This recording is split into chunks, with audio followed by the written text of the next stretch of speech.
Alright, I think I'm almost back to the point of everything being fixed. I love the flump.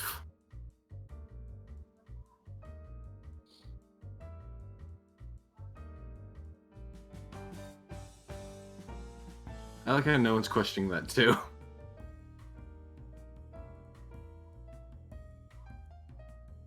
I hate my mouse half the time as well. Sometimes it just likes to drop things with no reason.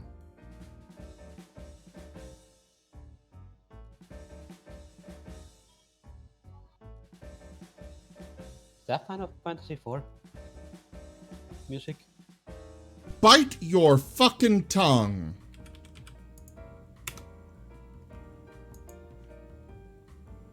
This is Zelda. Hyrule Temple, to be precise. No. Hyrule Temple. No. I knew It sounded that. like Final Fantasy IV music. You're going in timeout. Oh. Crag gets 4 gold for being correct. I'm the DM, and I say yes. He won't know why. He just looks in his purse. Oh, I've got more money. Okay. Cool. The poor fool will think that just being in the city would just generate him money. Right, Oh god, don't do that. We'll never get him back out of the city. Yeah, don't. There's so many creatures in here that I want to include in, like, you know, just the base crowd, but I honestly don't know the lore behind them, so I don't know. I know there's already creatures in here that I'm probably adding to the crowd that I shouldn't, because I'm not sure how friendly they are, but they look like, you know, general creatures you'd see in a mass of furries. So I'm just throwing them in there because it looks like, hey, it's a furry crowd.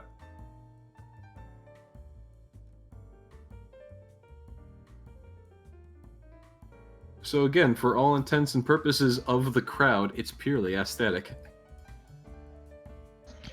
On a scale of 1 to 10, how endangered is the human species? That's like a solid 9. Alright, have you learned your lesson? Yes. Good. I would never mistake music again. Good.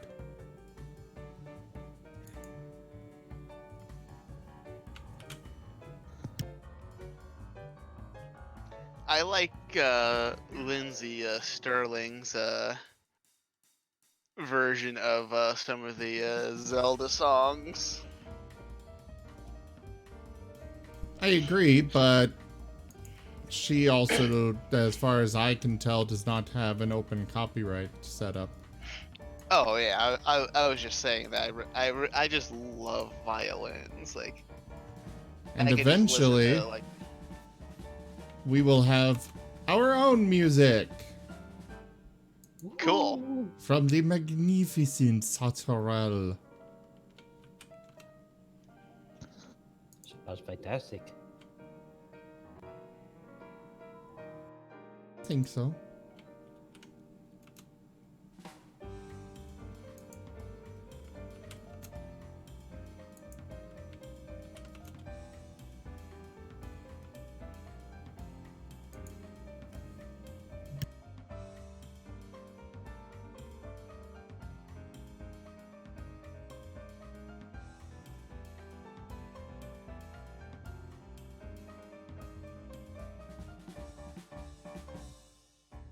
Dun dun dun. Dun dun dun.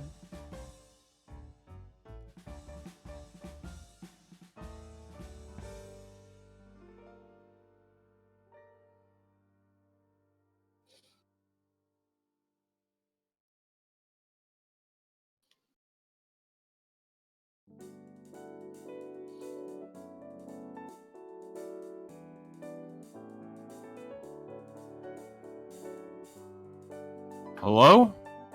Greetings. Okay, you can hear me, finally. Yes. Zim, who was Who making are your you music? talking to, Raharu? I don't know. It's Really, Gold I don't King. know. Hi, I'm Gold You King. don't know who you're talking to? I mean, I just heard something, and I responded. you heard what? Hello? What's going on there, Raharu? This is- I don't know. You don't know what's going on. Nope, I'm completely lost. I see. Well, you're no use to us, so... Are you kicking?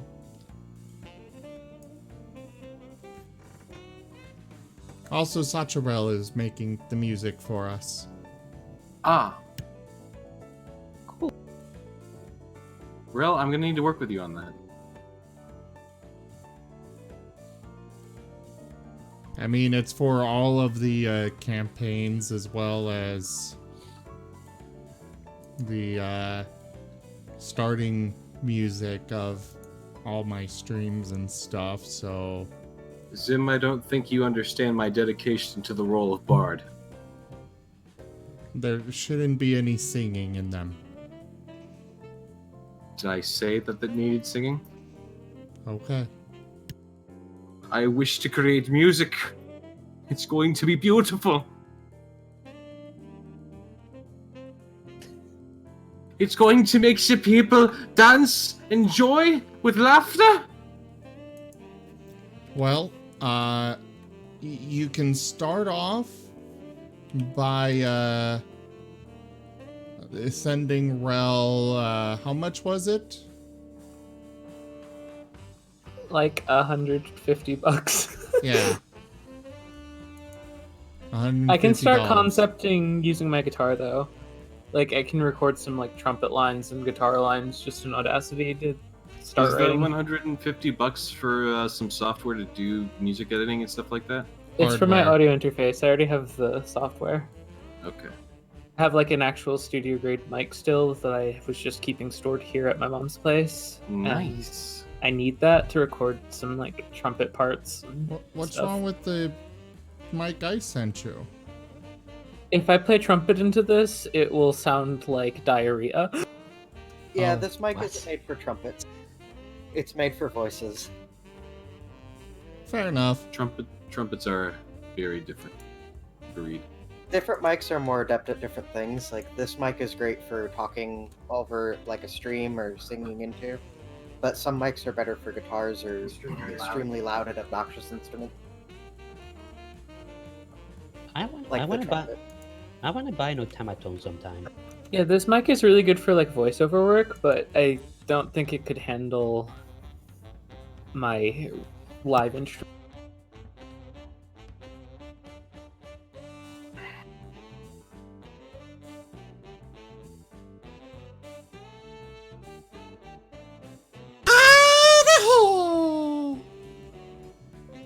Oop, I don't want that in the crowd. I wonder what it was. Here anyways. Oh my Hello, god. this Trollodon. mouse. Welcome. Welcome. It is a true, glorious pleasure to have you here joining us this fine and fabulous evening. Also, hello there, Ania.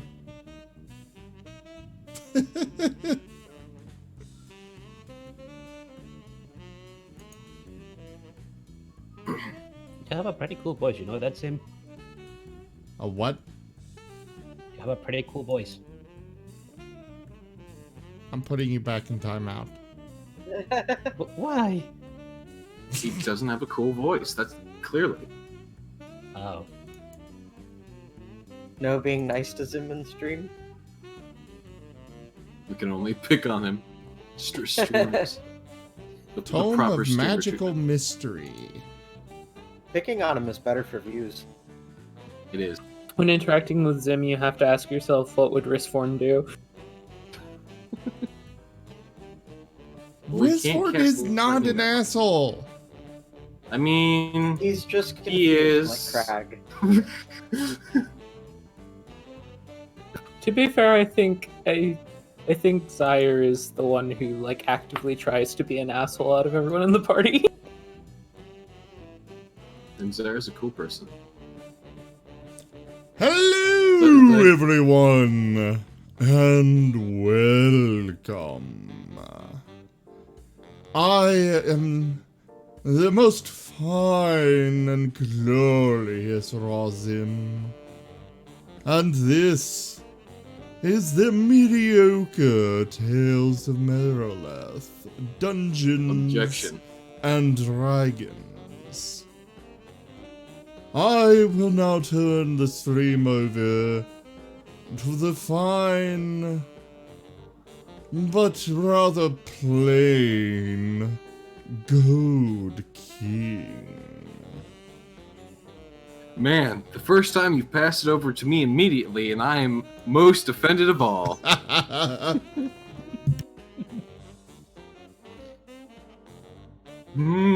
Things are gonna happen today. Things are gonna happen today. Hoo boy. Alright. So I've got everything set up. That took a lot of time, and then I destroyed it last second, so I had to get it all set up again very hastily, but I remembered where everything was, so we're good to go again. Hello everybody, I'm Gold King. I'll be hosting your D&D session today. Thank you for joining all of those of you who have. What? Stat stuffer. Oh! The Dusty Doll. The living Dusty Doll. It really doesn't have stats, it's mainly just an item. Like, I need to know, like, how often I can use it and stuff like that. You don't use it, it kind of uses itself. I'll get to it in a moment. Okay. But first things first, introduction. So, welcome all of you who are watching to our little game of D&D, and as per usual for our game of D&D, if you're more than welcome to join us if you so desire, as this is the world of D&D that I DM and create. So by my very will, I welcome you to join in the fun in our little introduction here. To start, you find yourself coming to the massive capital city known as Fortitude. You were previously traveling with the Fox Bard Moriarty McCann, as he was taking a bit of a pilgrimage out to the capital city, and a few people were following with him. Since he arrived at the city just the other day, though, he seems to have recently gone missing. Because of that, there unfortunately is yet again not a song, as he is unknown as to where. Nobody seems to know where he is currently. However, you are lucky enough to meet a tortoiseshell rabbit who hands you a letter stating that it was for you, intended for you, it seems. Upon opening the letter, it does read that seems to be a letter from Moriarty himself, saying, "Dear, dear friend, as you have shown yourself to dedicate yourself to seeing this story through to the end, I figured it may be a good idea to keep the chapters at least going, even though I am not here. As such, I have written the next part of the story here on the rest of this letter, and as such would follow. The party has taken upon themselves to put on disguises last we saw them. It appears as though they were planning on breaking out a bit of a tabaxi lady from the clutches of the law, as they believe her to be one of the possible people required to save the world from the darkness. As Duckness. you're a duck. Anywho, as such, they have been preparing through the day and through the strange connections that Crag was very easily able to make these disguises and to prepare for what could be a rather intense heist. Last we saw them, of course, as well, they had taken note of Moriarty McCann's very own wanted poster, as well as the wanted poster of several looking pirate folk.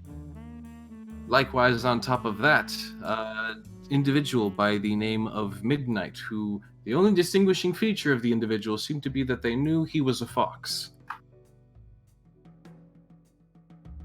But with that all said and done, they had recently also went inside the prison, where they had seen an old hermit writing runes and scratch marks on the walls that seemed to be familiar, or at least recognizable to some of the similar sorts of writings that they found in the ancient tower. They'd also met in there a young boy who seemed to be unimportant at the time, for all they know. Maybe he is, maybe he isn't. But just to get all the information brought up to speed, as they have now come to the point where it is time to find these heroes, these former children of champions, and bring them together. They have just finished putting on their disguises now, though it is still the day before the public execution. What is it the party is moving forward to do?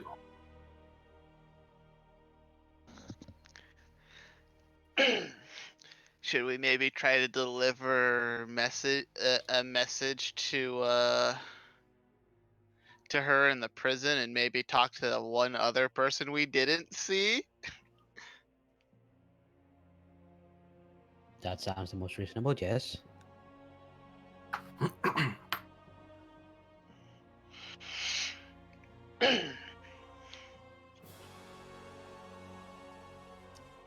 So far, two people have given their Voting. opinion. Huh?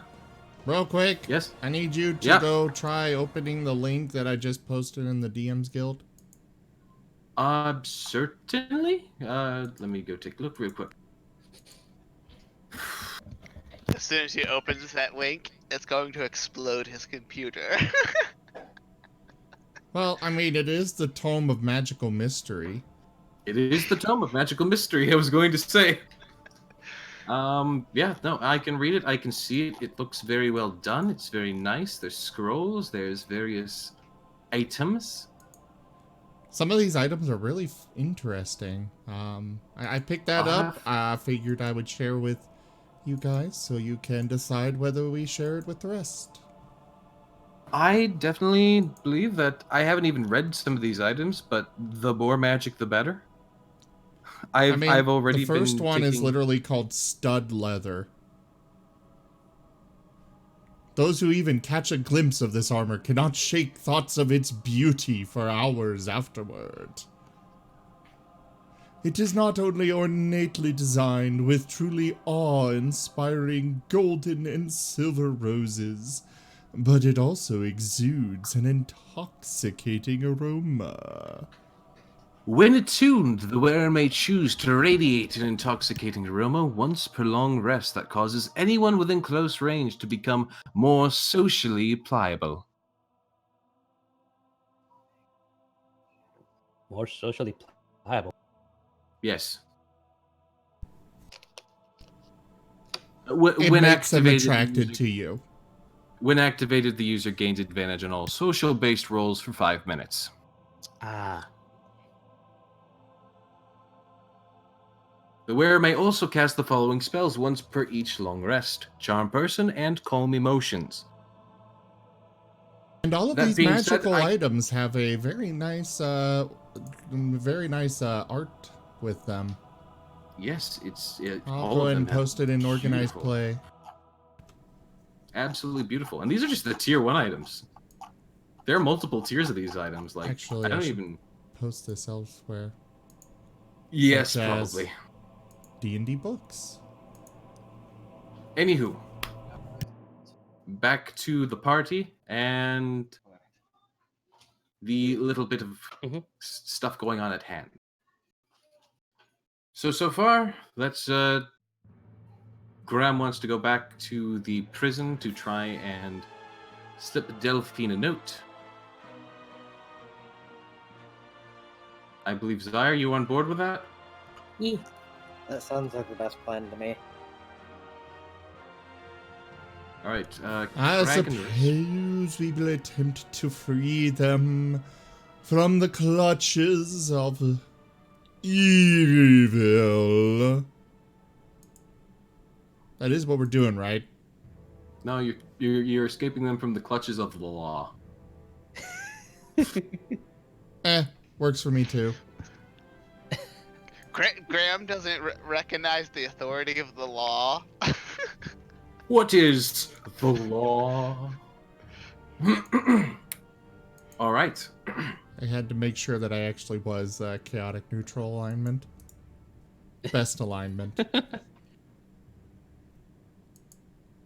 Chaos, chaos. Lightning! All right. Well, you guys should still. Okay, your tokens are still on the prison map, but let me go ahead Dun, and. dun, dun, let dun, me- dun. I need We you were to share sharing the it map. already. That's what I was about to I do. need you to share the map. I just shared the map. Oh, great. I can see the map now, but... I would assume that we would discuss and write the note before we get there, because Snowy would have to carry and deliver it. Well, if we all agree to it, that makes the most sense already. All right. So what's the note gonna say?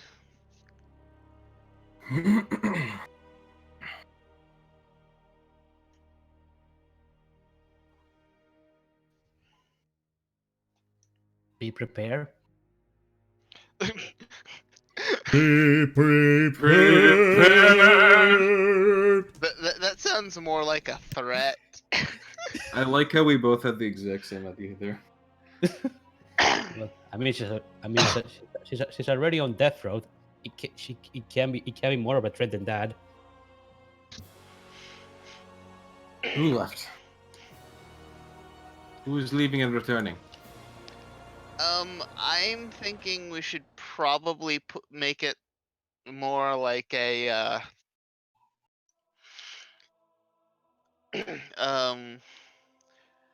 we're here to help. Just be prepared in a lockpick. Oh yeah, that's right. We gotta Snow. We also gotta give Snowy the lock pick if we're gonna deliver that to her too. Crag gives Snowy the lockpick, confused. He just hands it to Graham, and then Graham hands it to the air, and it disappears.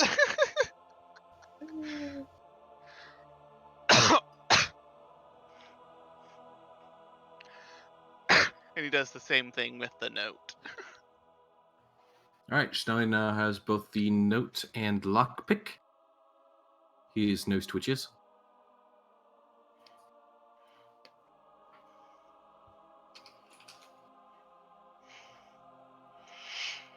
And apparently, I guess nothing's happening or something.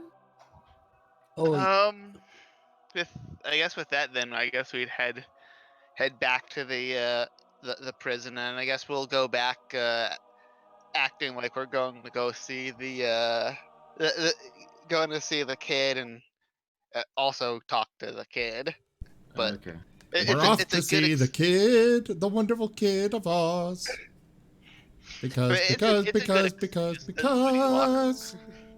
Graham, do you not see the map? I do. Okay, because you're not one of the faces I see in the bottom left corner as to people who've been shared the map. Okay. Just checking. guys, I gotta step out for a moment. I'll try not to take long, but an emergency just happened. All right, that's fine. Take as much time as you need. IRL comes first. All right, thank you. He's not coming back, guys.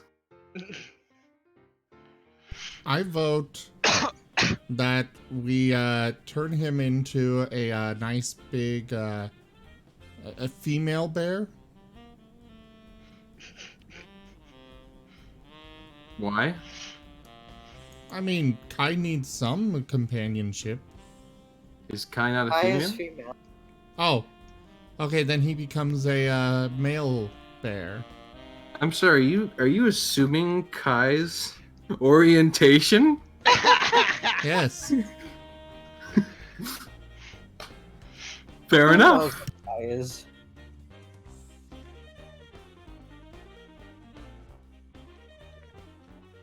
I Except mean, maybe Crag. Craig, you do have that staff of bears. I'm not Oh. saying that's how it works, but you do have a staff of bears. Well, I can only use it once a day, and I have a plan for it. Yes. Fair enough. All right. Doesn't the thing happen tomorrow, though? It does. Oh. Crap, so we can't do it. Yeah, that sucks. It is currently, by the way, evening today. Like, the sun is starting to set. Well, yeah, I mean, it's like 6:30 p.m. depending on where you're at. I mean, more like, it's going from, that part of the day to, like, the kind of orangey tinted sky type of day, Why I don't was know, the the sky background green? might, like, allude to that slightly. Why was the sky green? I don't know. Are Like, the sky gods reasons? not happy with us? I mean, yeah, that could be something else going on somewhere completely different. I don't know, man. But you're the one that created the world. I am. Okay, I know, but I'm not going to tell you. I don't believe that, That you would actually ruin know. this. What? I don't believe that you actually know. Well, then you're just gonna have to live in confusion, man. I'm the only one that can explain things around here. But you're not explaining anything. Exactly. Welcome to my madhouse of fun, featuring me, Gold King.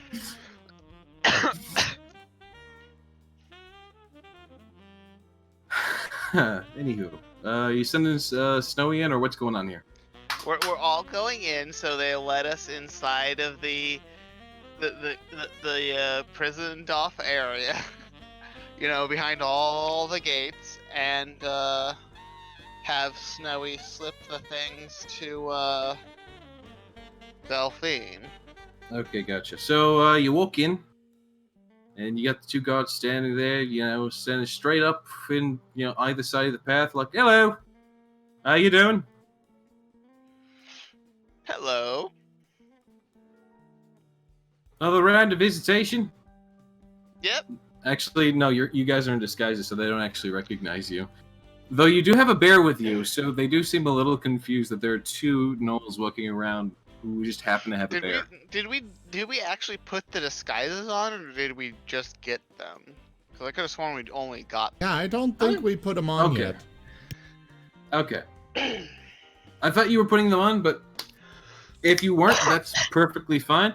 So, yeah, you're coming back here again, then? Yep. All right. Head on in. Probably just going to be three of you again. Also, you guys sound very familiar. Like, not like I mean like similar. Like what's that about? The guards just kind of glance at each other. I'm nothing like him. Oh my God. Come on. Don't look at the fact that they all have the exact same, voice actor. Just appreciate that they made the effort. Welcome to Oblivion. I would like to roll to see if they're full of shit. Like if he actually believes it that they are different. All right, roll insight for me.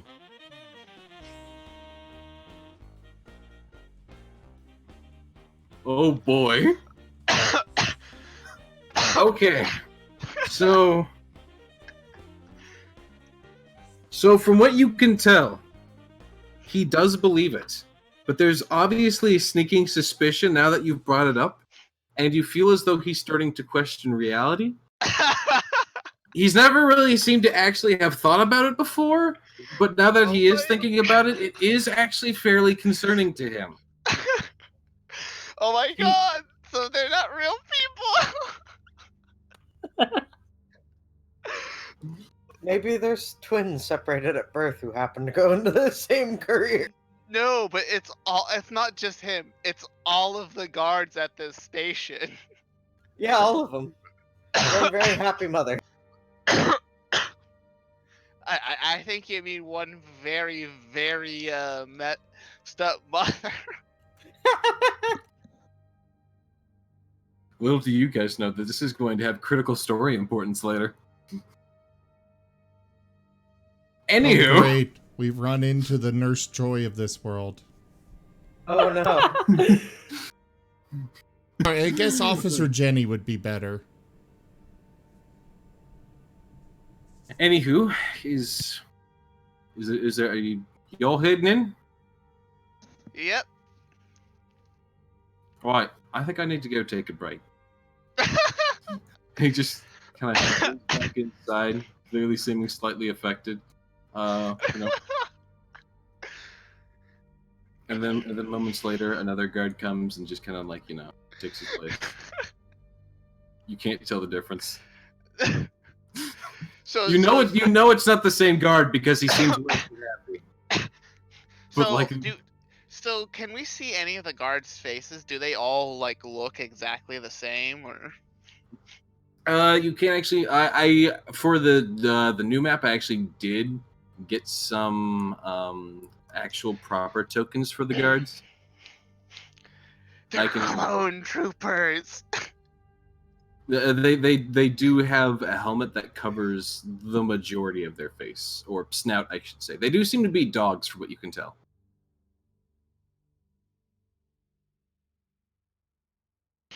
Dog folk, I should say.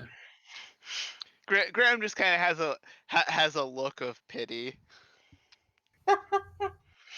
Someone's mass producing mutts. He doesn't quite understand why he feels so much pity for them, but he does. Well, depending on how we're doing the anthros, dogs can have some crazy litter sizes. Yeah, they can. Yeah, but an entire guard station of people who sound exactly the same, who probably, well, we can probably see their muzzles and stuff like that. Are they all like the same coloration, or is there any variation? There's mild variations, like they're not all perfectly the same, but they're all generally the same shape and probably same breed. You can see their tails as well, and they all tend to have this sort of specific arc to them. They almost curl, not quite.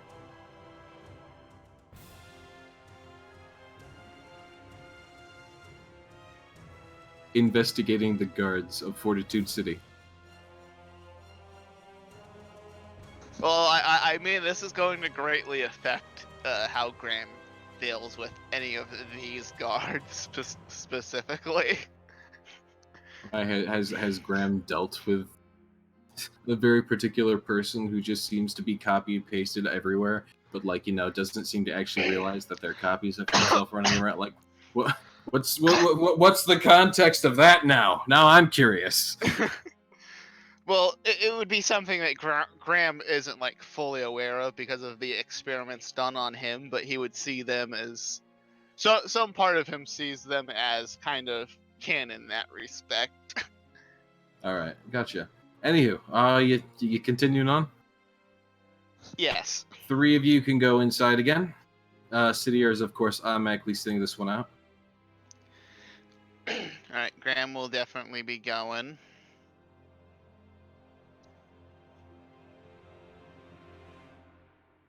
Sire will come. wants- Risfawn will attend. You will what? He will attend this gathering. Okay, Wristforn and Craig want to go inside, as well as probably Element.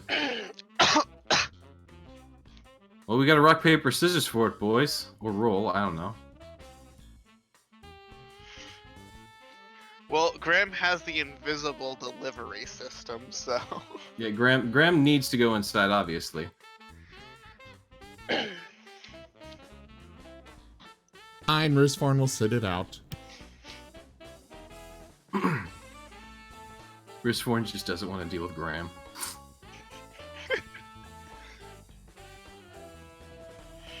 Alright, that leaves Craig, Elman, and Zyre, the three of you. Speak amongst yourselves. Also, I guess Elman did say he needed to go for a second. He's probably not actually here. Yeah. I'm probably assuming. So, I'll set Elman aside again because he's dealing with family-related whatevers. So, Craig, Zyre, and Graham with an AC of 1. What? Oh, plus AC 1. I see. Okay. I was confused for a second. Craig, Zyre, and Graham all proceed inside of the prison, to which they are once again met with the same sort of layout that Graham and Zyre saw before, where there seems to be a guard tending some stuff on a shelf, and there's another one sitting at the desk. Of course, it's same operations. It's been the same. It's the day hasn't gone by that much, so they're still going about their functionality in the way that they were before. Though the guard does seem... I'm just going to move you in here because you're moving in here. The guard at the first desk does seem to be a little curious to be seeing you again, raising a brow at the general notion. You're doing visitation again? Yeah, we had some follow-up questions, and there was a prisoner we didn't speak to. Study and research. It just kind of goes on and on. Right, you with a college then, I assume? He says going to unlock the door.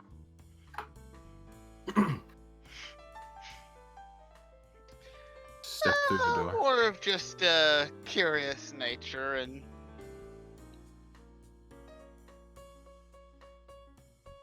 Come on!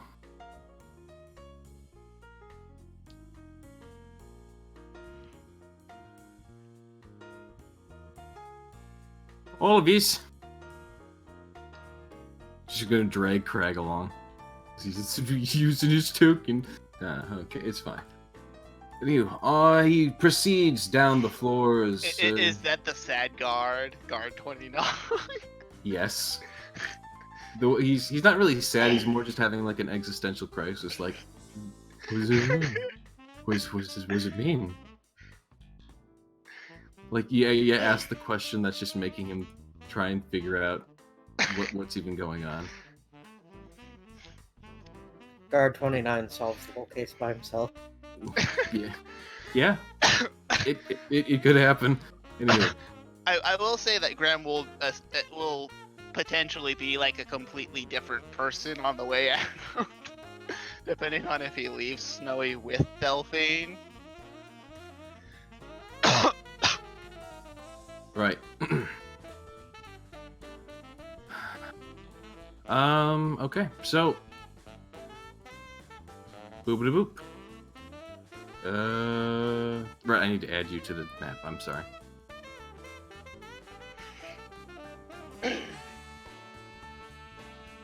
Whoop. Move the guard there first, then I'll move the rest of you.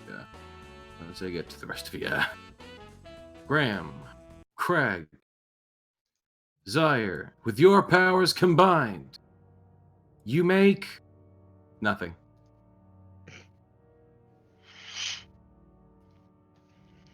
The guard once again proceeds through the cell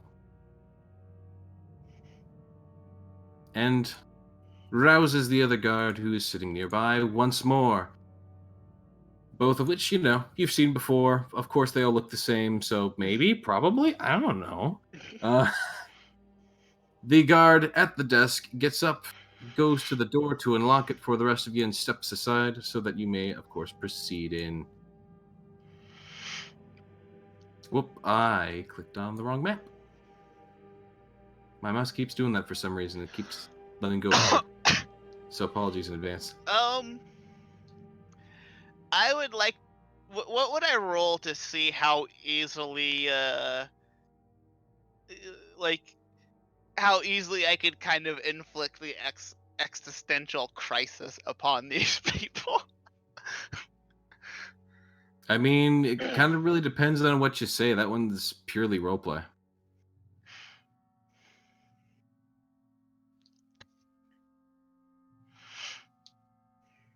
Right, so who are you seeing again? You said you wanted to see the one you hadn't spoken to yet? The boy? Yeah.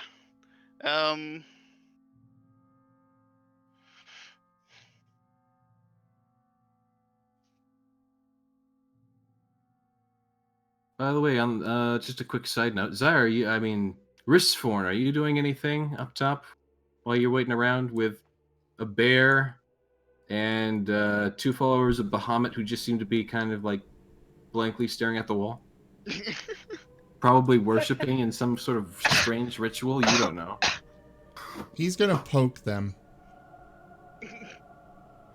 You poke them, it does nothing. The guards watch in confusion, but they're just, try to ignore you. Anywho, back He's to the gonna folks in try the shocking them. Back to reality, of course. Snap back to reality. Oh, there goes gravity. Nah. Okay. Give me a roll real quick. I'm gonna see what their willpower does. A roll for what? Right. You're just using cantrip, aren't you? Yeah.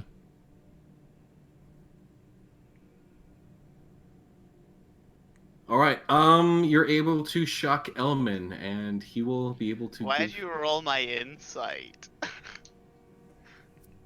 I didn't roll your insight. I didn't roll that second 19 there. Oh, I must have accidentally clicked and dragged your 19 then. Actually, you must have clicked and dragged because I didn't say it. You said it. Either way, though, Elman will have to give his reaction once he gets back. Hopefully, that'll be sometime today.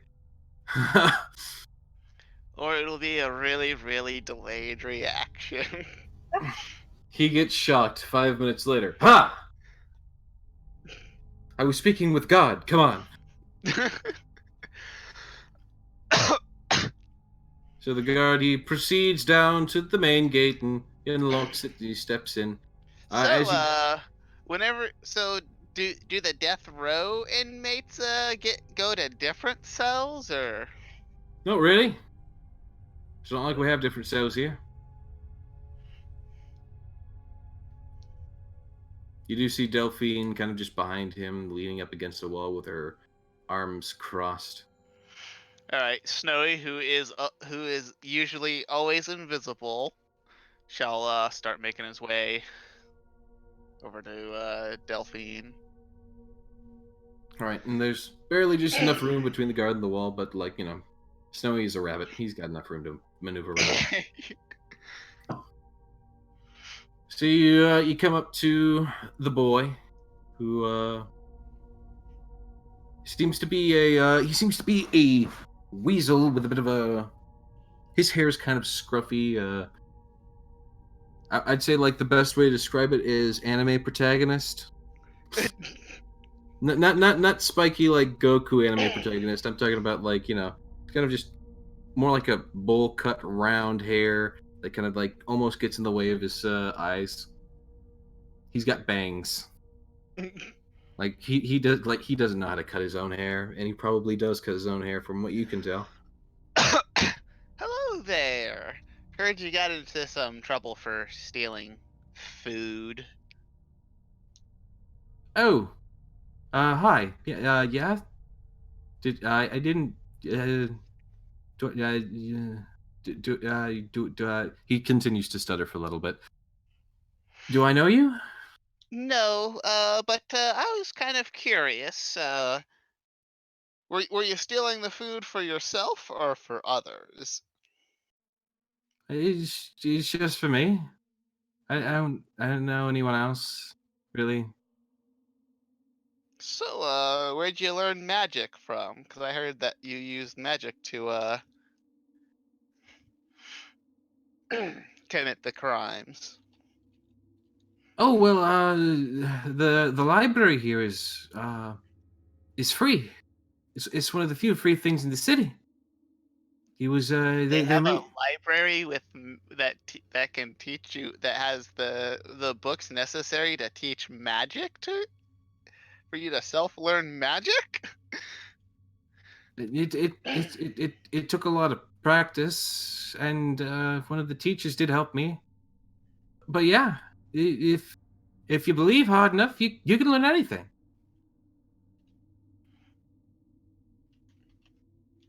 He seems strangely upbeat for someone in prison, but he wasn't here just for stealing food, so you can't imagine he's in here for long.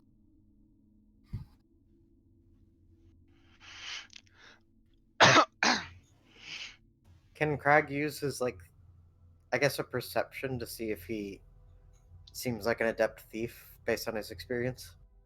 Or just like a dumb kid? Um, yeah, Or is it pretty obvious that he's just a dumb kid? you can roll me insight to see what you think.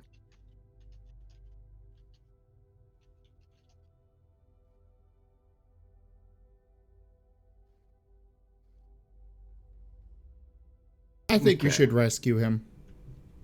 He will be our new party pet. Well, I too like this bad. idea. Too bad Ristforn isn't there.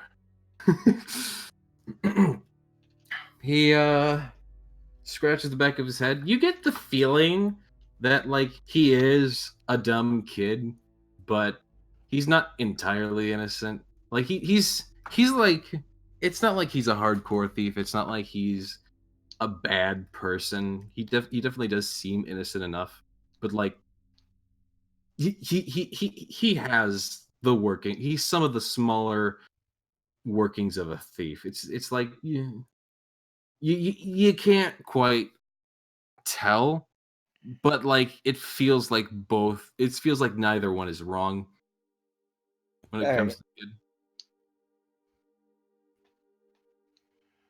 Just for the hell of it, with my -1 wisdom. I know the same thing. Yeah, you know, you get the same feeling. He seems like a good kid. I mean, he's definitely seems to be upbeat, chipper, all that kind of stuff for a stuttery kid who's read in the library and whatnot, and seems to have found out some of the secrets of magic there, at least enough to perform various little tricks like knock and whatnot. But like thieves are good at deceiving people. That's like just that's part of the AO. Anywho, while Snowy, oh, as Snowy kind of just like baps into Delphine and just delivers the stuff, she casually looks down, sees the note and paper and whatnot, and just kind of glances over to the guard, casually leans down to pick the stuff up and kind of. Well, if she has like pockets or something, Snow would have like climbed up her pant leg or whatever to like stuff it in there, so she doesn't have to bend down or anything like that. Okay, Anything so weird like that. so Snowy starts climbing up her pant leg. I mean, she obviously knows something's there because he kind of like tapped her shin. So. Well, yes, but then she would have immediately bent down to try and see what was there. Hmm.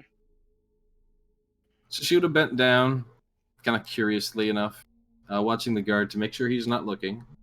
She's Okay. stealthy after all.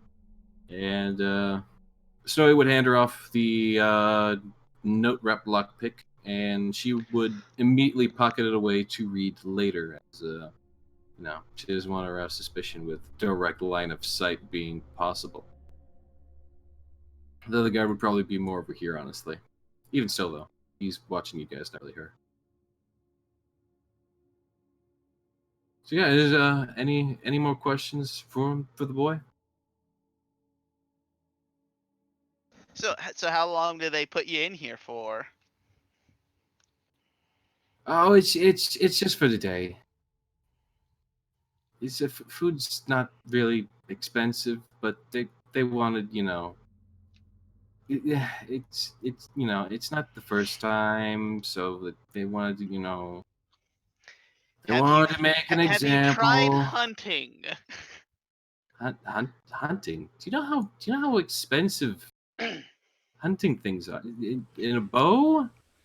You could learn to maybe you could learn some magic to hunt with. I heard of fishing powder. That stuff's magic.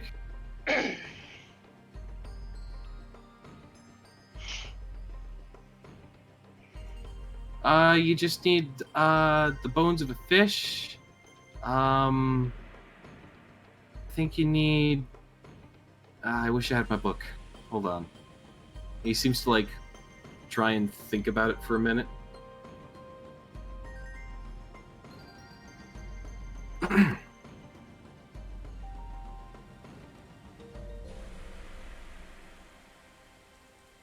Yeah, it's bones of a fish, seeds of an apple. An apple core tends to work much better. And it was some sort of root.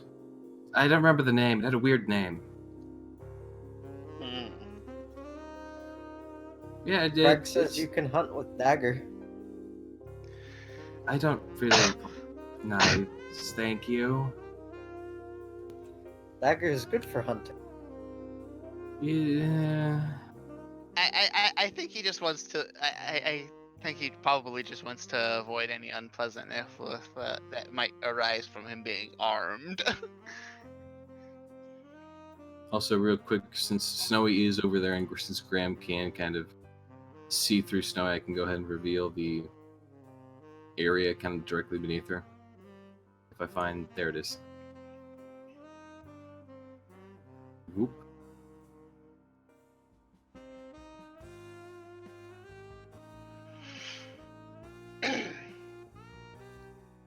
Are those more gates? Yes. Snowy will pop down here real quick to Okay. see what's why the bathrooms. They're bath.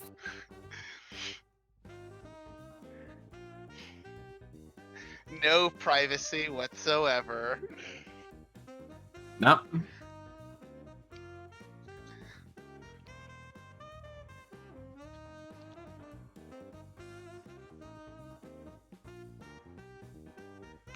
Wasn't this supposed to be an area where like they could like work out and stuff? It's an area for them to stretch their legs and whatnot. Yeah.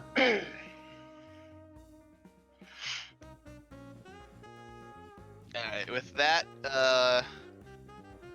Snowy will return, and when Graham gets close enough, Snowy will return. Right. Okay. So. Either that or slip into its pocket dimension. Snowy has a pocket dimension? Yes, the familiars have like a little pocket dimension Oh, gotcha. that basically includes them and like anything that they can carry. Like, This isn't like the kind of deal where like it's like a bag of holding, is it? no, I think like it's like at most like 5 pounds of stuff. Okay, gotcha. Anywho. But I know. Oh, that they cannot bring their own stuff in there, and you are the one that has to actually dismiss them to the pocket dimension. Well, I know, but like Graham knows where Snowy is and can dismiss them. He can dismiss Snowy to the pocket dimension. If the guard's gonna like step on Snowy or something, or if it's gonna look too. But they cannot. strange. He cannot bring stuff with him. Really? Because the sprite is a familiar, and they have like swords and stuff like that.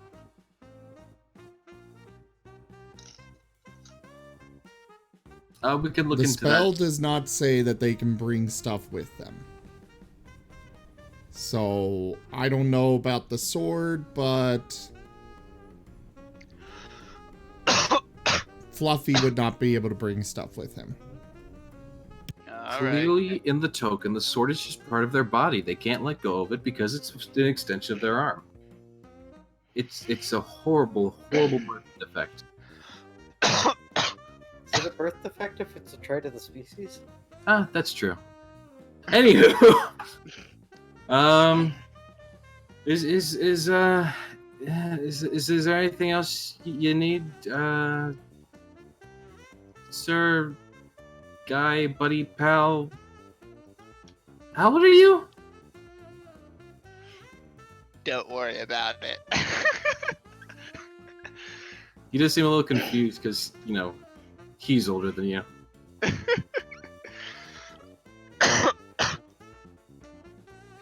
No one questioning the sudden change of tone. Zion Craig, are you doing anything with this, or are you just along for the ride? I think Zaya's just along for the ride right now. Crag gives Graham a weird look, but probably decides on shrugging it off. Probably. All right. I guess we're done here. Okay. Bye. Yes. See you later. Yeah.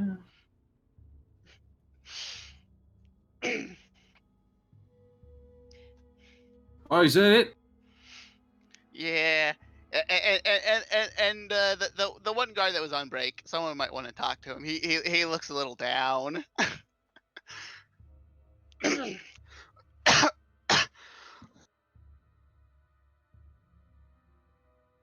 All right then. I suppose.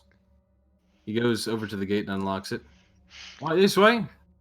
Graham was kind of hoping to set off like a chain reaction with the guards.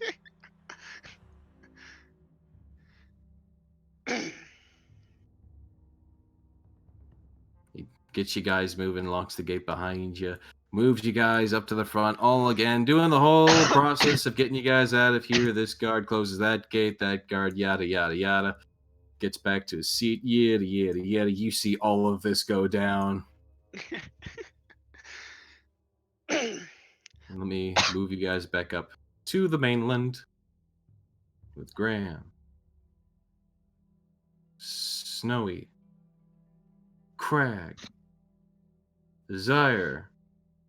With your powers combined, something might happen. I don't know.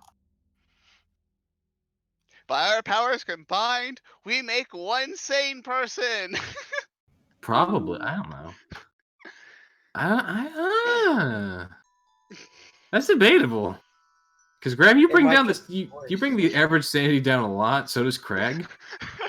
I don't think Crag is necessarily insane so much as just Craig's not Not insane, educated. he's just not the brightest you tool have in a- the shed. You have a crazy person, a dumbass, and a pyromaniac. Pyromaniac who blows up ships. Yes. Craig, since you seem to be the criminal one of the party, you do feel as though if you are going to go ahead with the whole idea of trying to break them out tomorrow, it's probably a good idea to try and figure out where the Gallows or pyres or whatever kind of, guillotine. You don't know exactly how they do public executions here, but one way or another, they're doing a public execution, so it's probably good to find out where they're setting that up. or we So could that you just can- ask one of the guards. Yeah, that's probably something they're advertising. It's a possible way to find out really easily how to get there, yeah. Graham will walk up to the guard. So, where are you guys holding the execution tomorrow? Oh, the execution? Well, that would be on the south wall between the upper district and the market district. Seems pretty Ah. peculiar that they want it there. It's a good ways away from here, but yeah, that's what they want.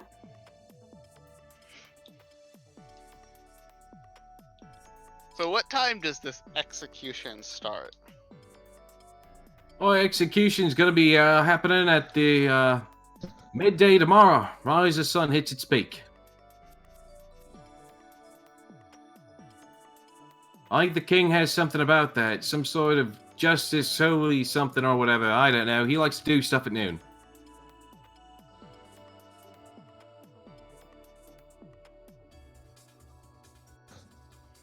Cool. Thanks.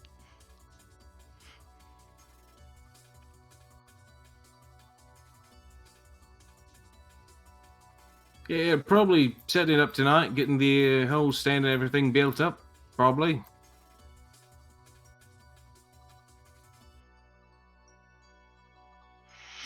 He just kind of blinks at you as you don't seem to respond. Well, thank you. Grim will walk away. NPC dialogue, everyone.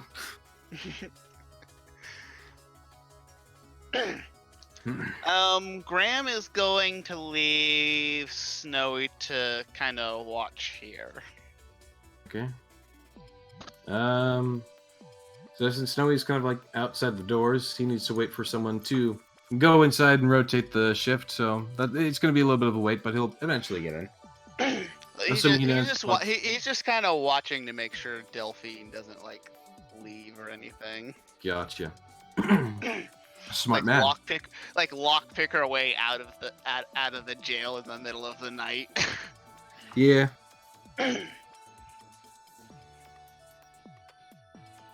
Well, you'll have to see. Anyways, but given his directions and assuming you probably ask a few other people on your way there, you are eventually directed to this general area of which they spoke of between the upper district and the market district.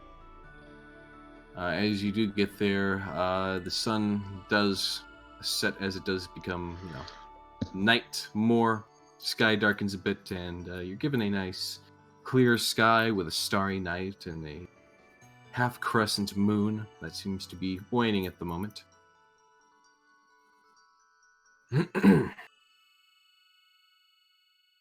And you are met with... Oh, I didn't set the grid for this one. Gosh dang it. Because of course I didn't. Luckily, I'm really good at setting grids. That took half a second. Okay, so you are met with this kind of general area. That's it's dark, so as you make your way there, a good bit of the light is, it's silvery night, a nice, beautiful silvery night, though it's fairly hard to see through all the shadows and whatnot of the natural city itself. But put you on the map real quick. Again. This is the largest city. Don't they have anything equivalent of a street lamp here? I'm guessing street lamps would be fire hazards unless they have measures to keep them up. Yeah, but we're like close to the upper district, which I can only assume is where like the more wealthy people live. There could also be things like curfew here. And really no reason to have nights at light because, people shouldn't be awake. At least that's, the thought on paper. But, that's not always what's going on. I mean, I can definitely understand like the slums and the poor areas not having any kind of lighting, but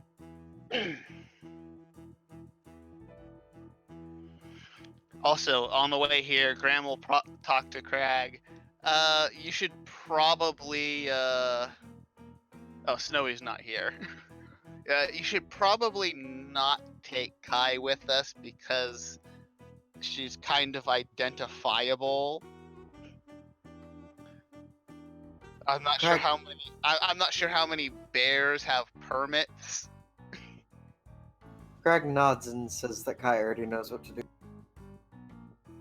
Does Kai already know what to do? He's been a thief all his life, and Kai's been with him since he left the knoll. You have to remember, most of that time though, Kai literally just decided to do nothing and fall That's asleep. pretty much her role. She goes and sits by the... She'll probably go and sit by the inn or something. Okay, gotcha. So as you proceed out, making your way towards this area, you find yourself in a nice, well, with the moonlight, it's actually decently well lit because it's a nice, wide open area. The courtyard, and several trees and a fountain sit and lay, generally just gently flowing, making soft bubbling sounds in the night.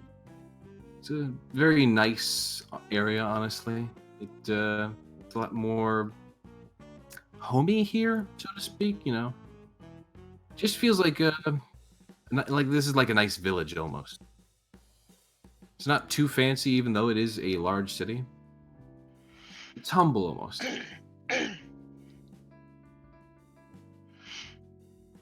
Graham believes that it's all a lie.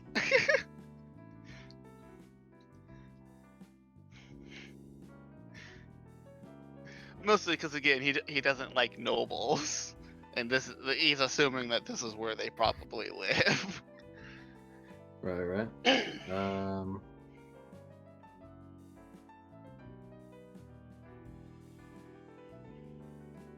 As you are looking at about, also these are the tokens for the guards that I mentioned earlier.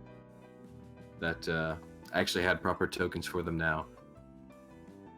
Are there guards actually at the gallows right now? Yes, there seem to be 2 guards kind of at the gallows right now. They seem to be talking like to each other, just loud enough that they can each hear. You can hear their voices. You could actually give me a perception check since you are audibly inclined. Hearing. All right, click advantage. No, yeah, you can absolutely hear them. If you so desire, you could hear them as well. If anyone else in the party wants to hear them, you could give me a perception check, or you could just try and get closer. In general.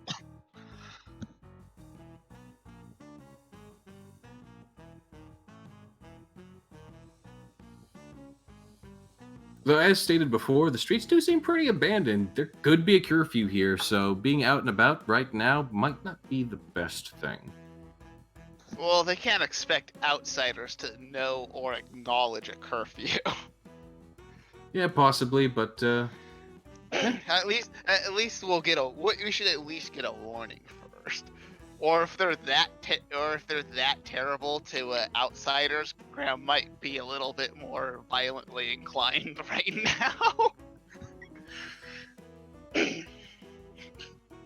you just have to see. You can see a little bit down this here. Path that way. All that. To reveal a little bit more of the map. So the moonlight glistens off of everything ever so nicely in a silver hue. But right, as you do, Craig, you are likewise able to hear them. It's very quiet, of course, but you do hear them. And it's just one guard speaking to another very casually, like, "Hey, you almost done over there?" The other one just casually responds, "Yeah, almost. Just making sure the rest of the beams are nice and steady. Don't want this thing toppling over. Right. Well, you're going to need to be able to get up nice and early tomorrow. Wait, we need to get up early tomorrow. Yeah, they're having us work another shift just so we can be here for this. Well, they got to be crazy. We're going to be up all night with this. Yeah, don't worry, I've got someone to wake us up." Oh, right. It's not like that's going to be any better. Just casually talking about, the They don't seem to be enjoying the fact that they're going to have to work basically a double shift to oversee this. Casual speak.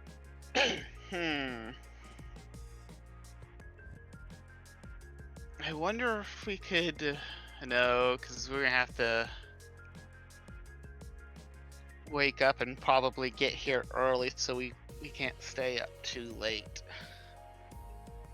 Otherwise, I'd suggest we wait for them to leave and sabotage the gallows. It's up to you what you do. Well, Graham is saying that they shouldn't do that, even though it is an option. That and it might kind of throw things that are scheduled out of whack.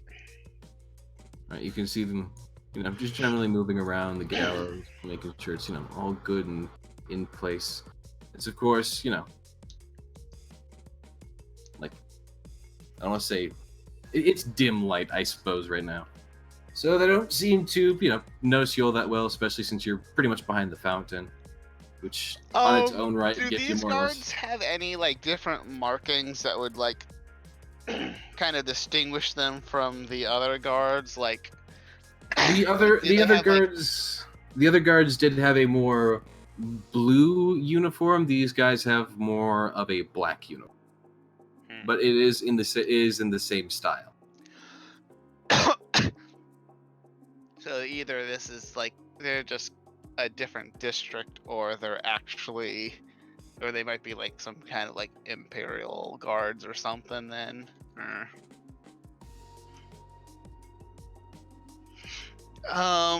what would I roll to kind of? Nah, never mind. You can see them kind of going over, checking the kind of trapdoor things where it would drop and the person would hang.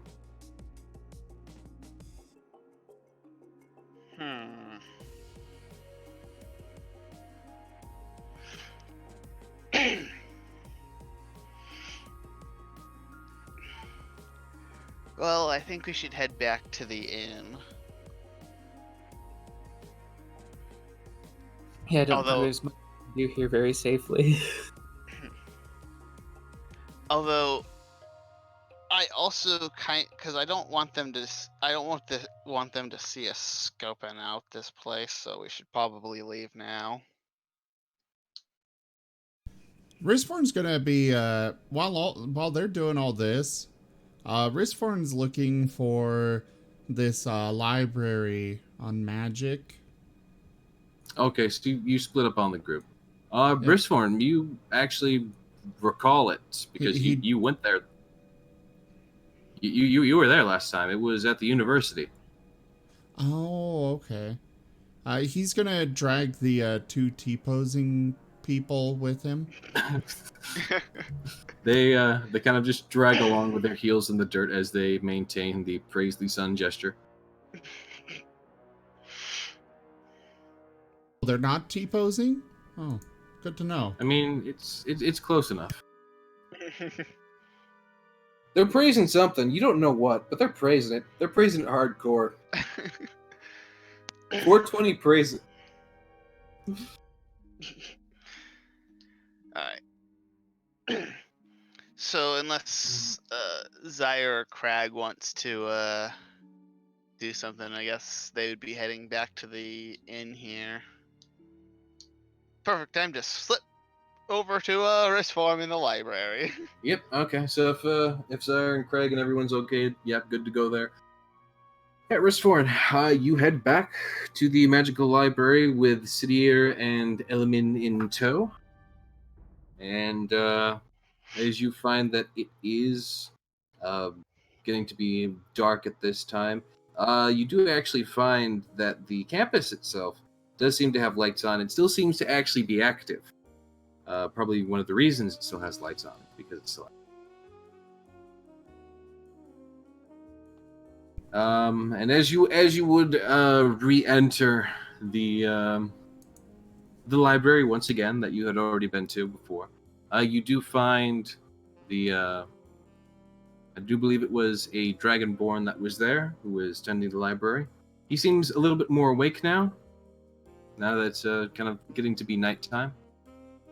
But he's still there, reading his books, sitting by the candlelight, enjoying himself. So I hear you've got books on magic. Oh, yes. This is an arcane university after all. Take me there. He just kind of gestures to his left and right, then softly raises his hands and kind of gestures to his left and to his right. He gestures at everything behind the front door. Well, I mean, his main desk is kind of like at the epicenter of it all. So he's just kind of like, here you are. Yeah, okay. But I Is said it? take me. Okay. I took you there. Congratulations. It's the fastest trip I've ever seen. You want to see me take you there again? Done. You're rather rude, you know. You're already here. I don't know what you want from me.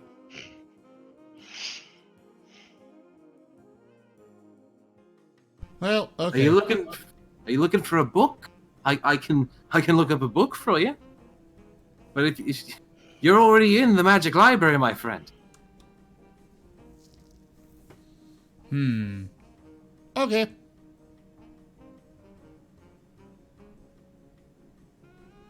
Just he smiles and just kind of chuckles a bit, and like he finds it amusing to himself for like some reason, but like not in the like laughing at you because you're stupid, but like laughing with you, like yeah, I guess I can understand. There's not really a sign, but like can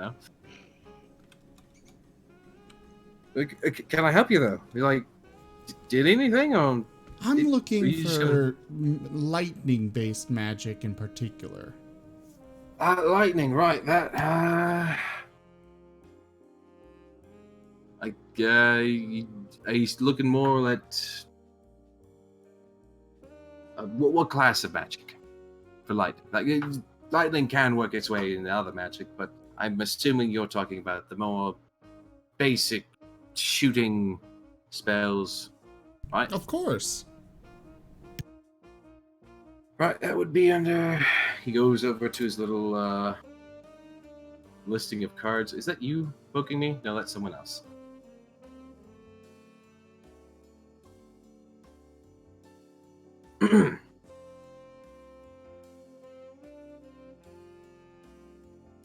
Sorry about that. 1 second.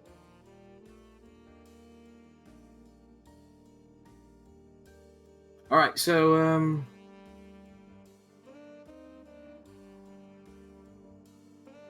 you're looking for something along the lines of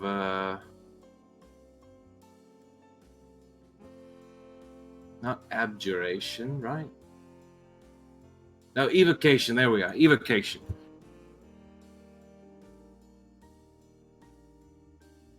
Yes? Well, yes, of course.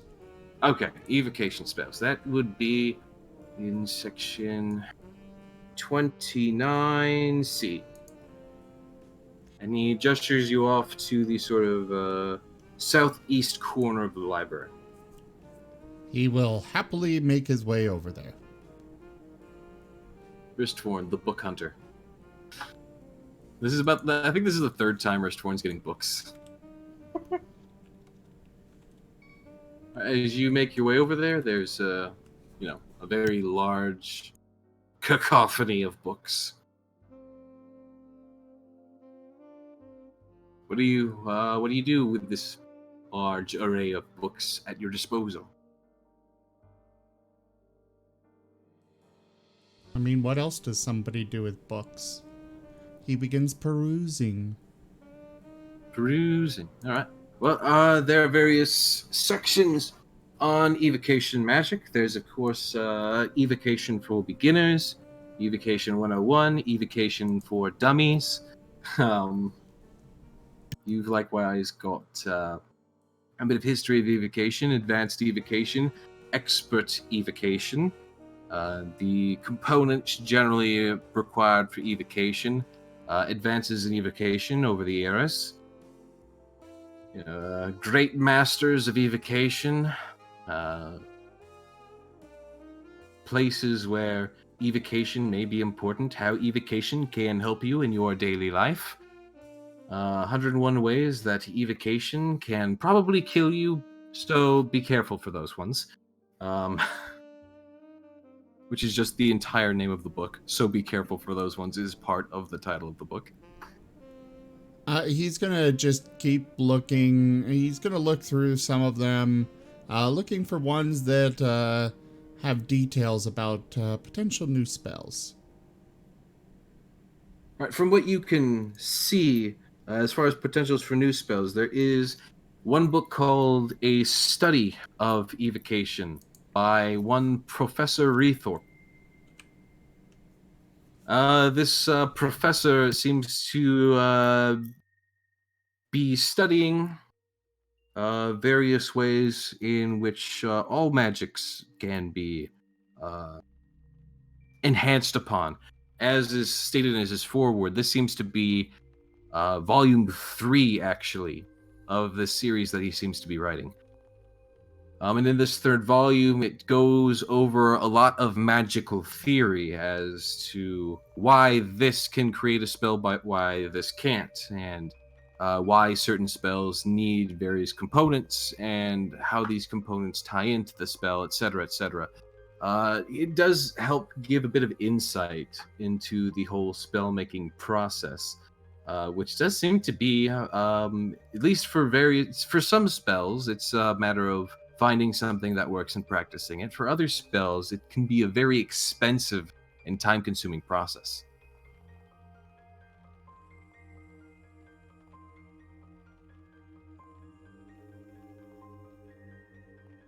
It does have a good deal of knowledge about it, though.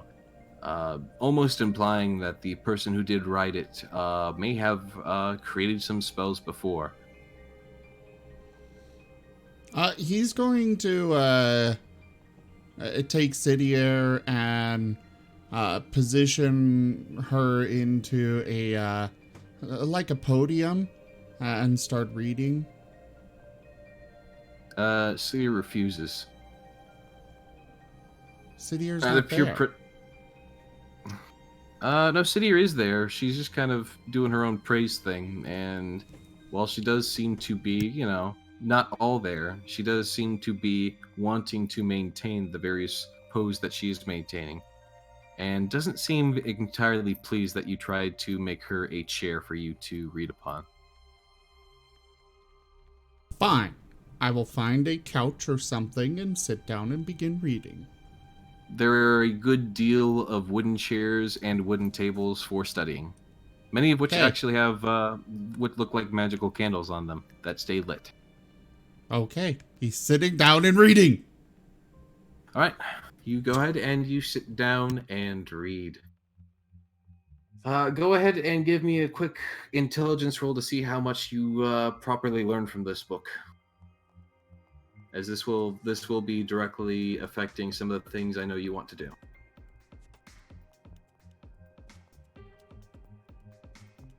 Okay, pretty damn good roll. As you take your time with the book, by the way, how long are you sitting down and reading this book? Because that will be important to the whole time frame of things moving forward. Honestly, unless somebody comes and gets him or tells him to leave, he's gonna basically be there until he finishes the book. Okay, so we'll say you get about 3 hours, and you probably get about a good third of the way into the book, honestly. It is actually a pretty large book that goes into a lot of mathematicals, all that kind of stuff. It's a very well-learned, written book. Pretty advanced for its time, honestly, too. And eventually, Sidier and Element are actually going to be the ones that pull you away because they need to get back with the group, and you guys need to sleep for tomorrow, as it's probably going to be approximately midnight at this point. and getting back or getting around in general in the dark is a little bit harder, but not so much that you can't make it back. And given the size of the city, it does take a good amount of time just to get back to the tavern in which you were staying. Before he leaves, he does go up to the counter and ask if he can check out the book or something.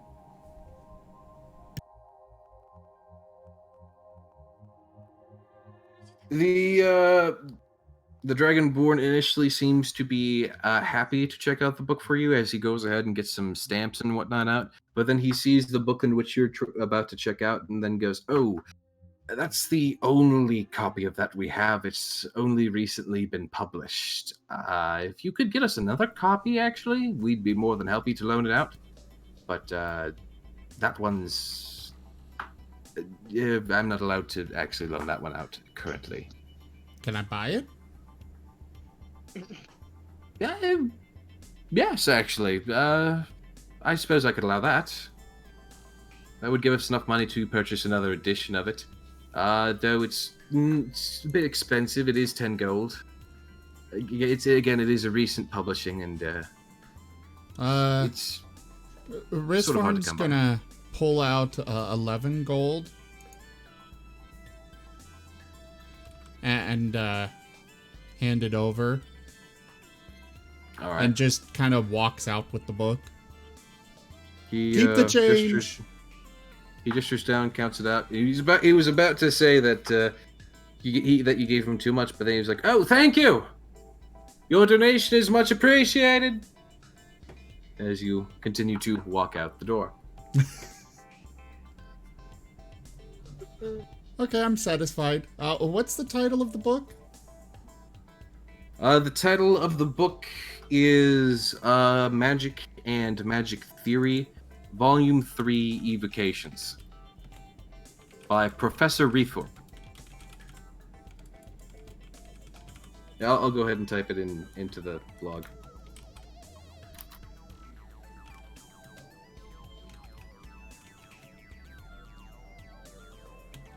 By who was it? Out of curiosity.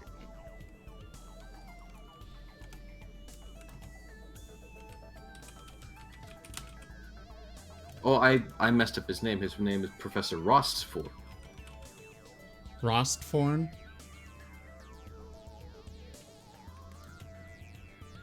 Oh, Rostford. Okay. He is happy with his find and will probably read a bit more before sleep. Question. I know that my character won't know this, but was Rosforth the name of the person who we in that other place that the one person was saying to might have been who like Crag was looking for when the last time they went to the library? That's a good question.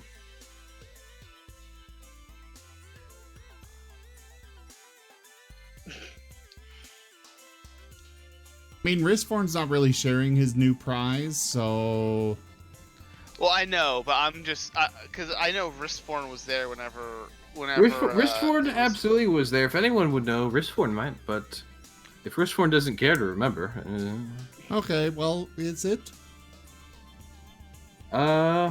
Yes it is.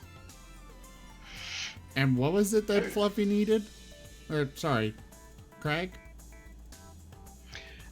He was looking for like a possible lead on any of the champions of the Mind bloodline. Yeah, you do. You do recall, since you were there, Wristforn. He did mention Professor Rosforth in passing as probably one of the better minds in the world right now, but currently residing in Elra. Well, in that case, he probably, before leaving, would have been like, so do you have any idea where I can find this guy? I might be interested in the rest of his work. Yes, I'm pretty sure one of your friends were asking about it while you were here. I told him that gentleman is currently writing out of Elra. One of the reasons it's so hard to get copies of his book right now it's a bit of a travel to the north, and what with the darkness and everything that's been going on recently, trade between here and there is often limited between, beetle transports and, on occasion, the gales. Okay, thank you. He gives you a nod and seems more than happy to give you the information, as you've, of course, given a decent donation to the library to help them get a new copy of the book. Graham begins chanting Darkness. I just didn't want to interrupt, but you said darkness, so we had to say it like at least 4 more times. The darkness that holds within the darkness. You can see it through the darkness. Anywho, so you all end up back at the tavern, where you are able to finalize any plans that you have before the night and before the big day of the breakout. How busy was the inn/tavern? The one that you currently reside at? Yeah. It's a pretty busy day. I mean, night. People are sitting around joking and laughing. It's got that I general meant murmur. like the time that we spent there. Like are there people like just coming in and out a lot? Yeah, even though it's getting to be the middle of the night. By the way, you would be there way before Bristforn, Cidier, and the rest of the group get back. They don't appear for another hour or so. Assuming you can stay awake. I was just curious if if we put on our disguises and leave, would people be like, that's not right? No, there's definitely enough of a crowd, mainly because this is one of those kind of outer city areas that's still fairly close to the front gate. It seems to be kind of like this quite a bit. Even as you went to sleep there the other night, you kind of fell asleep to the white noise that was the general bustle of the tavern. But it was never so loud that it made sleeping hard. If anything, it only helped you sleep because it was a good functioning white noise. I don't think tavern white noise helps Graham sleep, as he's a nomad who sleeps in nature who's used to sleeping in nature most of the time. That's fair, but again, it's like when you're upstairs, even when you're sitting in the middle of it, it's mainly just like a mummer and the occasional clanking of something, this, that, or the other thing, but not to the point where it's like, a big loud clang, more just stuff moving around, plates clacking against each other as they're picked up by the waitress and all that sort of stuff. Drinks being poured, people occasionally having a good laugh. Fair enough.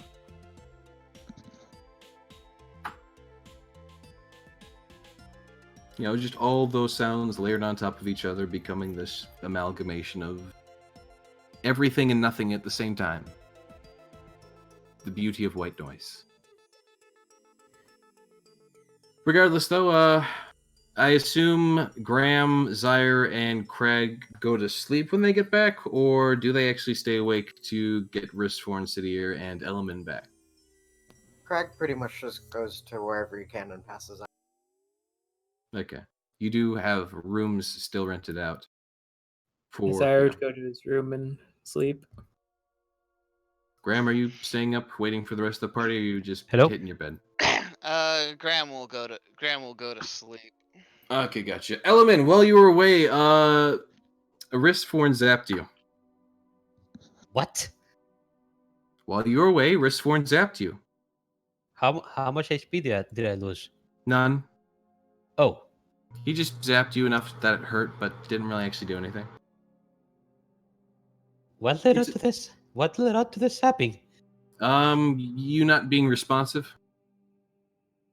You were just kind of standing there, zoned out. You first.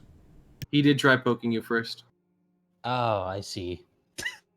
You were just kind of dazed as you stood there doing nothing. I see. Fair enough.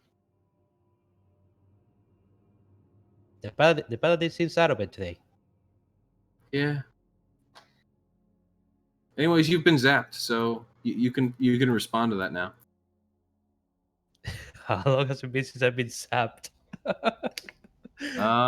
Probably a few hours. Oh my. But you can respond to that now. Imagine being sapped and then responding to it a few hours later. Element is just gonna go all of a sudden see like he's waking up and say, "Ouch! What just happened?" Oh, you're alive. Well, he was Hi. alive before. Risforn wasn't sure. He had all the signs of life.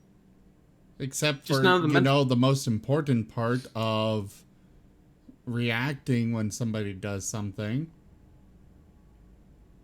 Maybe it was for comedic effect. Nah, that's not it.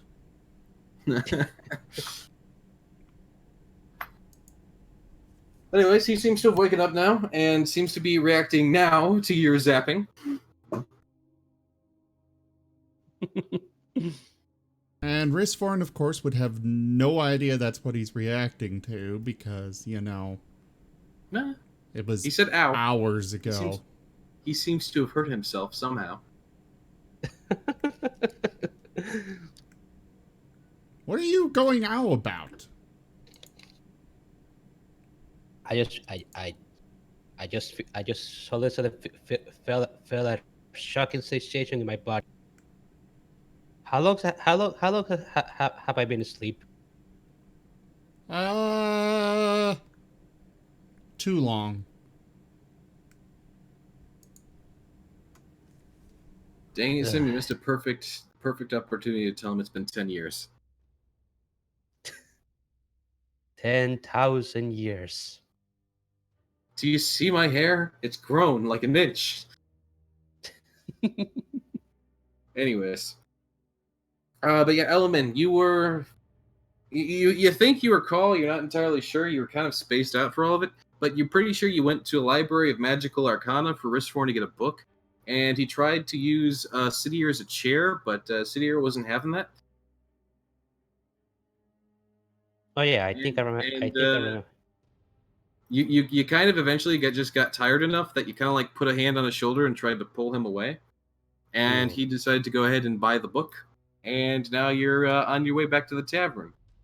You're all just kind of you're kind of tired. Yeah, makes sense. It's like midnight right now. Hmm. But Honestly, after being this for so long, I think enemy is just gonna head to bed. I think whatever is going to happen tomorrow is just waiting on his mind tomorrow.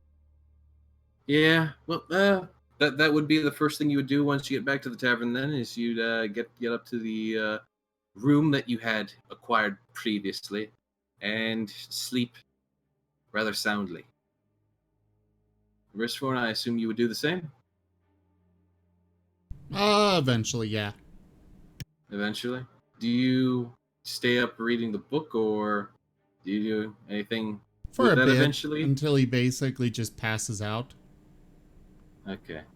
Go ahead and roll me a 1d6.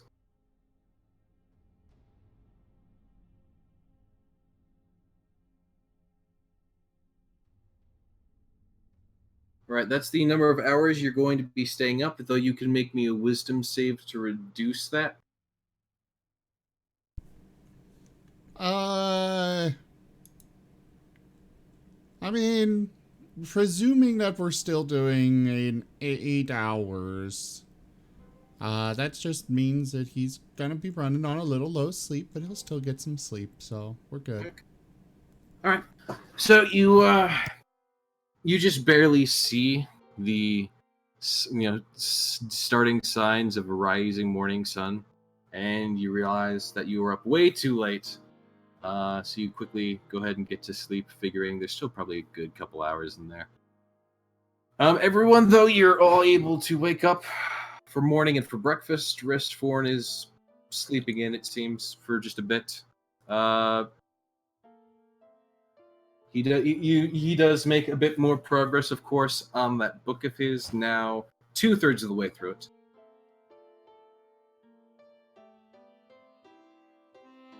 Getting a good bit of knowledge out of it as well, I might say.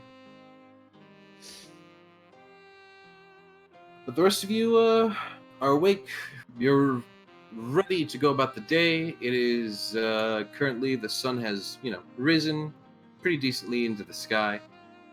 And it's likely a good time to start making preparations. You have until noon both to prepare, do anything to get ready, as well as to get there, as it is a little bit of a trek to get there from your front gate area towards more of the central city area. And along with that time management, you do have probably time to eat and any planning you wish to do, if you wish to do any. Otherwise, you can just prepare your costumes and head on out. Craig has gotten dressed while everyone's eating breakfast. Yeah, Graham will He is ready. change into his outfit, into his disguise as well. Zaire already has on his cultist robes. Did I ever decide what my disguise was going to be in the end? You wear cultist robes and then just walk out of the fucking. Yep, you do get some cultists. I'm pretty sure, Element, you also were going for the cultist look with Zyra. Yeah. So that they can't identify the winged people. Right. Yeah, let's go with that. So as you're going about your stuff and whatnot, do you guys decide to actually have the normal breakfast, or? Because you do have time for it, of course. Of course. Craig grabbed something quick and easy, but that's probably. Craig's Element actually orders something good and hearty. Because orders the part of a whole breakfast. Graham will also get like a full breakfast if other people are he's gonna have to wait on them to finish eating anyways. Yeah, Zaire will do that as well. Everyone gets a good amount of food. Sidier seems to, I don't know, she might have some like moral qualms with it or something, I don't know, but she thinks that she might not be the best suited for this job after all. Kind of is more attuned to wearing large plates and taking battle head on. Probably not the best thing for her to be, in there and possibly displeasing her god, maybe. I don't know. I mean, it is a god of battle, but it's also like, a good god. So this is. Yeah, I think Bahamut is a lawful good god. Yeah, but it's like, there's a lot of back and forth for Sidier, because like, this is for the greater good, but we're kind of doing something bad, and also I'm a tank. So she ultimately decides on sticking back and letting the more stealthy party of the crew handle it. That's it. That's probably the reason why Element was so dazed yesterday. He was internalizing what he was about to do. Yeah. How do I stop sharing something? You can't. Oh, okay. Well, go ahead and close that previous Gallows map if you have not already.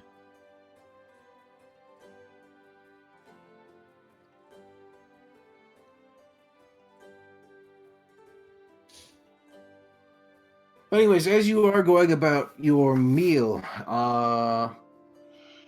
Zaire and Elemen, you would actually be approached by this sort of weasel who is also wearing cultist robes, but you see some glasses kind of protruding on his snout, and he kind of walks with an almost sort of weird shambling, almost feeling like nervous to approach you, but he seems to be doing so anyways, and he's like, "Oh, hi! Are you part of the cult too?" Zaire will turn to him and just go, obviously. Element says, yes. Kind of nervously. Oh, good. Uh,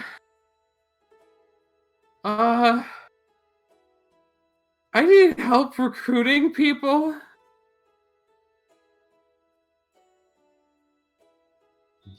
You need help recruiting people. Yeah. I need to make my quota so that I can stay in the cult. And I mean, he's just gonna look at his comrade, not entirely sure what to say.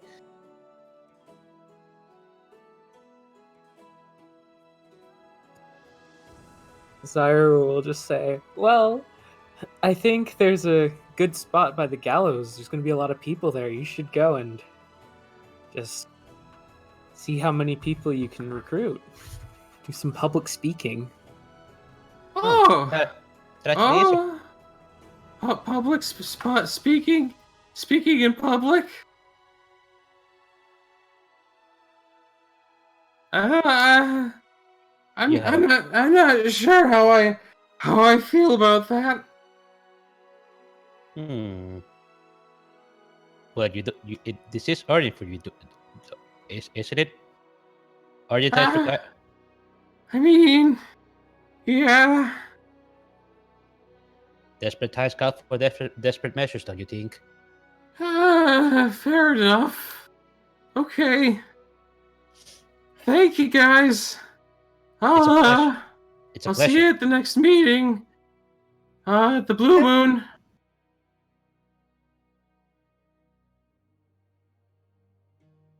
And he kind of, sort of, waddles away. His tail is kind of like dragging on the floor behind him. Did you say something after he said blue moon? Nope. Okay. He was a rather strange individual to be so timid, yet to also be a member of the cult. Yes, indeed. All kinds of people. There are very many kinds of people here. You notice that, by the way, that the fat dragonborn isn't in his usual booth today. Something's going down. Indeed. I am assuming that he's with the. He's probably going to be attending the execution, as he's a noble, and why else would the nobles? Why else would they be holding the execution so close to where the nobles live, if not for them to attend? I don't understand the entertainment behind watching public executions. I don't really think execution is appropriate for stealing some stupid crown either. Neither do I. Well, at least the party's in agreement on that one.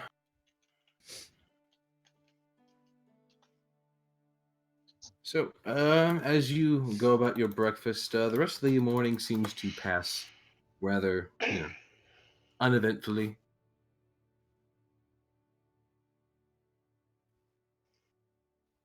But, okay, that's not what I wanted.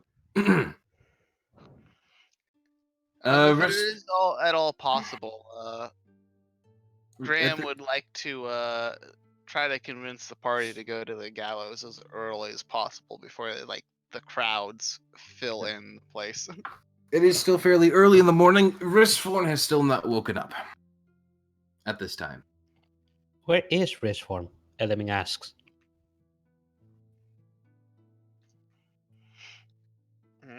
You were with him. You would know more than I do. I was with him, but the moment I came back to the inn, I just went to my room and fell asleep. I was there all afternoon.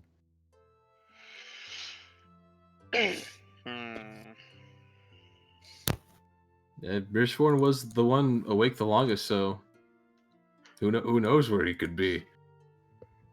Who knows? Maybe check his room. Or something. I guess we should check his room for starters. Oh, wow. What beautiful deduction. What a mystery. Graham, as you would go up to his room, you would find it is, of course, still locked. Assuming Risforn has the mind to lock his own room. Yeah, he would have locked it. Right, so it's going to be locked tight. Graham will knock on the door as loud as he can. Risforn, you are rudely awakened to the sound of loud thumping on the door. Five more minutes. Just meet us at the gallows then. Huh? Oh, wait. Huh? What do you mean? He's getting far from his mic on this one.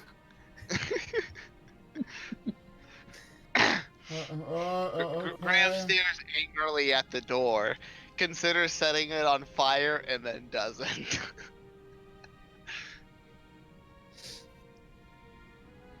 Yeah, Risforn definitely sounds a bit out of it at the moment, which is kind of unfortunate.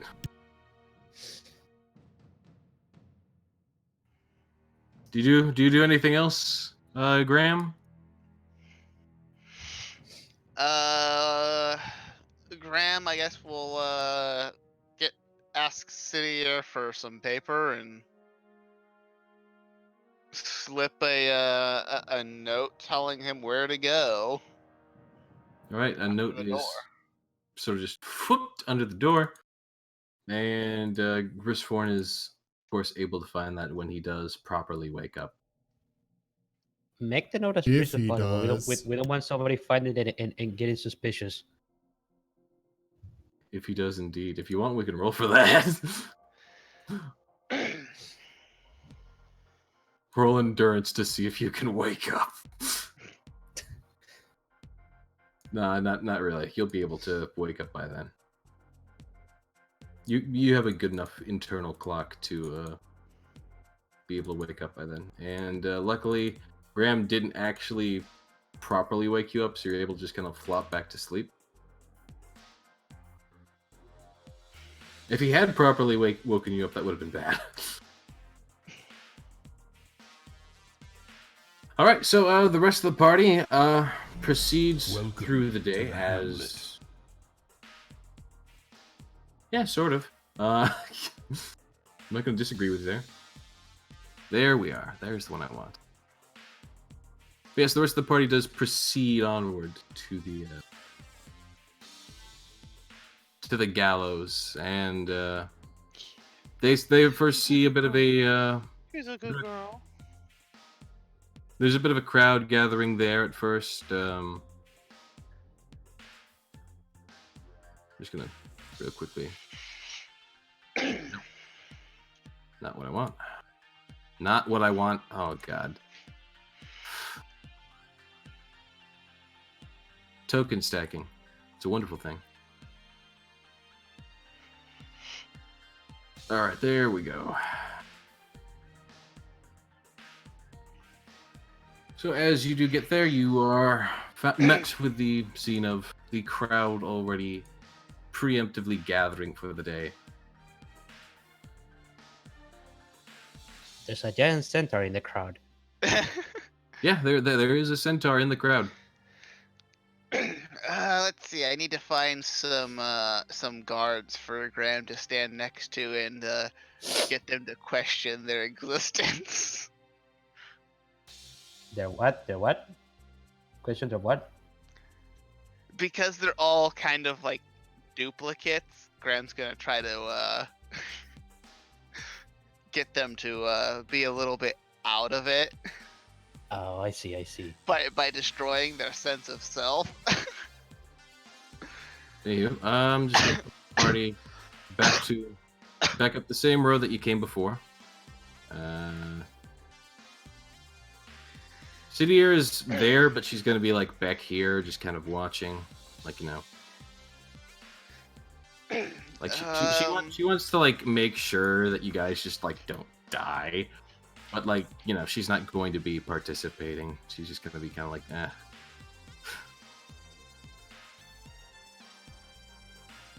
like she's there for the absolute worst case scenario. And Kai is not there, if I recall correctly. Kai is sleeping. Kai goes and does Probably his sleep. back at the inn. Yes.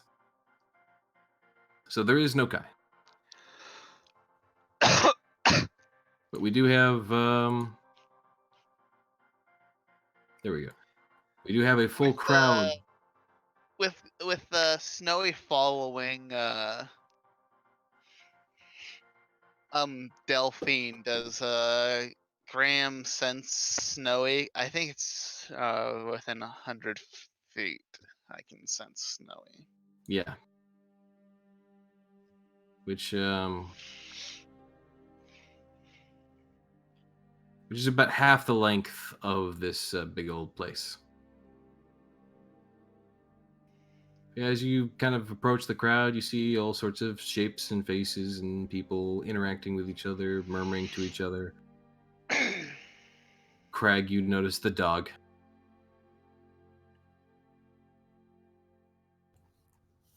Crag takes note of the crowd, but does good to act like an old woman. Right, you do all have your disguises on and whatnot. Yep. Yes. He's using the staff of bears as a walking. Yep, you had mentioned that last session, I'm pretty sure. Okay. So, Element and Riskform, where are you going about in the crowd?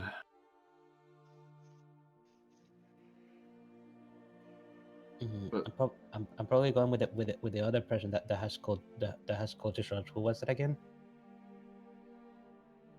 That was me. Yeah. Right. Actually, Riskform, you wouldn't be there quite yet because this is still the setup. You're going to be getting there, hopefully on time.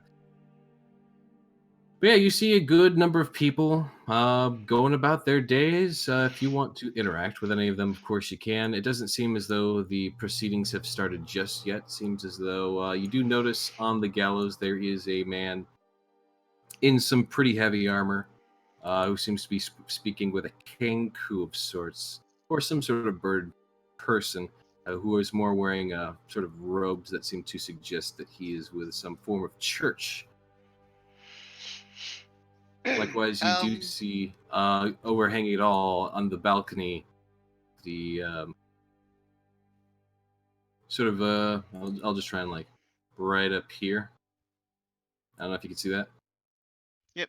There does seem to be two very noble individuals who are high above, about at least 20 feet up, who are just kind of sat down watching over the crowd and the proceedings. Yeah, Graham is just going around to the guard. Do the guards in black look like they're basically the same kind of duplicates as the other city guards, or are these the ones actually like?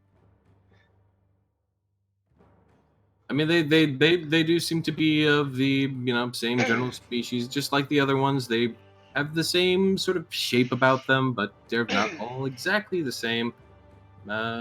Just freakishly similar. Yeah. Not freakishly, but I mean, yes, if that freaks you out. I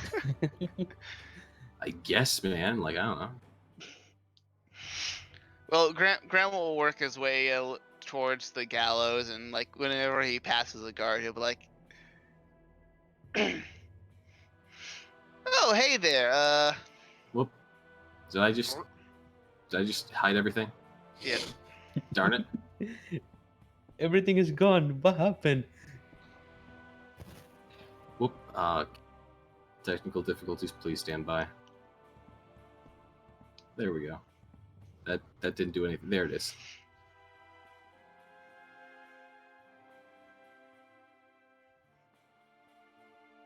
Okay. So, what are you doing as you go up to the guard? Grimm's working his way up to the gallows, and if he like passes a guard, he's just kind of like, you know, I really respect you guys, and you, especially because especially because my family used to travel a lot, and there was just some larger cities. They had a real problem with not having enough guards, and they did some weird magic shit and like made duplicates of people. Right?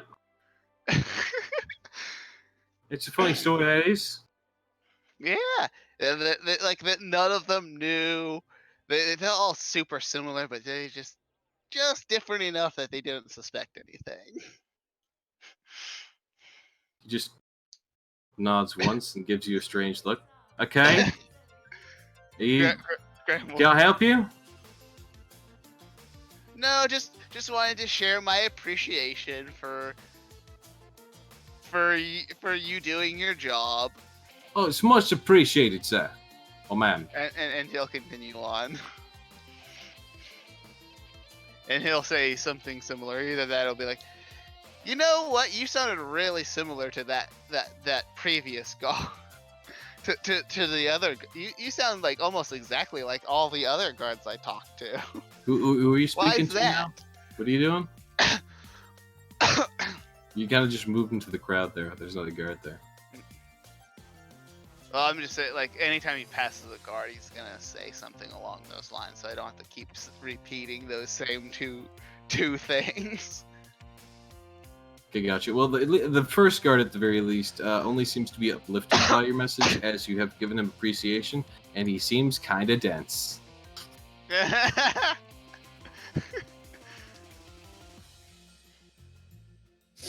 But is there anything else the rest of you are doing to either take up positions or do anything, speak with any of the current locals who are out and about?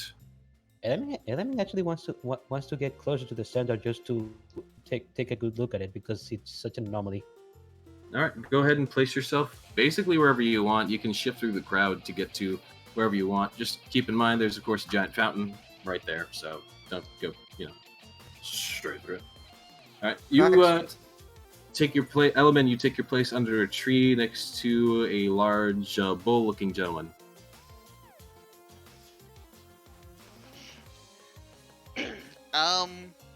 Out of the people that I see, how many do I need to roll perception before I do that. First tell me what you're rolling perception for. I'm trying to determine how many of these people are like guards or like nobles, like people who would try to fight us. Gotcha.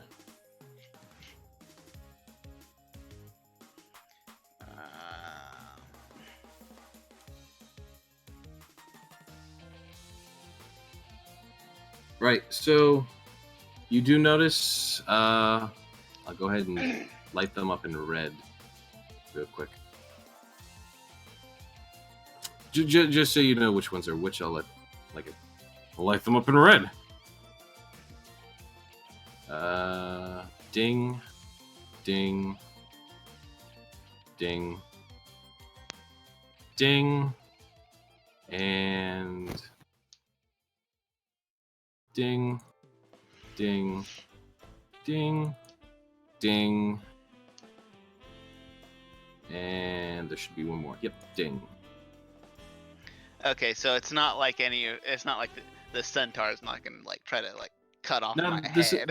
the centaur just seems to be a casual citizen who's here. Like some of these people do, have swords on them casually, but they don't seem to be city guards, or most of them hardly seem to be officials. Some of them seem to be simple traders, simple folk. One of them, you could maybe gesture that they're bounty hunters or adventurers like yourself. But the majority of them don't seem like they're officially with the city. Though, some of them kind of look tough. Maybe they'll try to help the city officials if they see you do something. It's hard to tell, honestly. Graham might have to roll some kind of persuasion or deception. Take example, the guy in front of Craig and right next to the centaur. He's a big old dragonborn that has a big old shield and seems to be wearing something like half plate, if not full plate armor. He's definitely decked out, but he's not with the city guard, as he doesn't look suspiciously like the rest of them. Well, I know that, but I meant like I was trying to identify like people who could potentially like who would potentially engage us. Right. I mean, in that case, there would be a much larger portion of the crowd if you want possible engagement. Well, In I this mean, case. there would probably be like more of a bearing to like, you know, just the average citizen who has a sword for like self-defense to like a bounty hunter or an adventurer or guard. Gotcha. Anywho, that's what you're being given at the moment. Right. You also do happen to notice with that roll, in the upper left-hand corner, there does actually seem to be someone on that tower who's got a bow and whatnot, but you're not certain he's with the city. In fact, you're not even really sure he's supposed to be up there. And the guards right next to the tower see nothing. Well, yeah, because the tower is like a good 10 feet above them, and they're more keeping their eyes on the crowd. I don't see any way up there, do I? You do not from your perspective, no. But you would assume that the sort of central building that the two very noble-looking gentlemen, one of which looks a lot more noble than the other, and that's saying something because the other one does look pretty damn noble himself.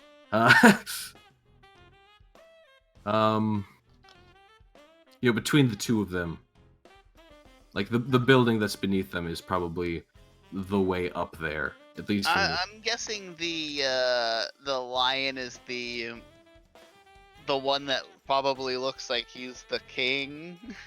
I'm assuming that's like maybe like a king and like an advisor noble or some shit.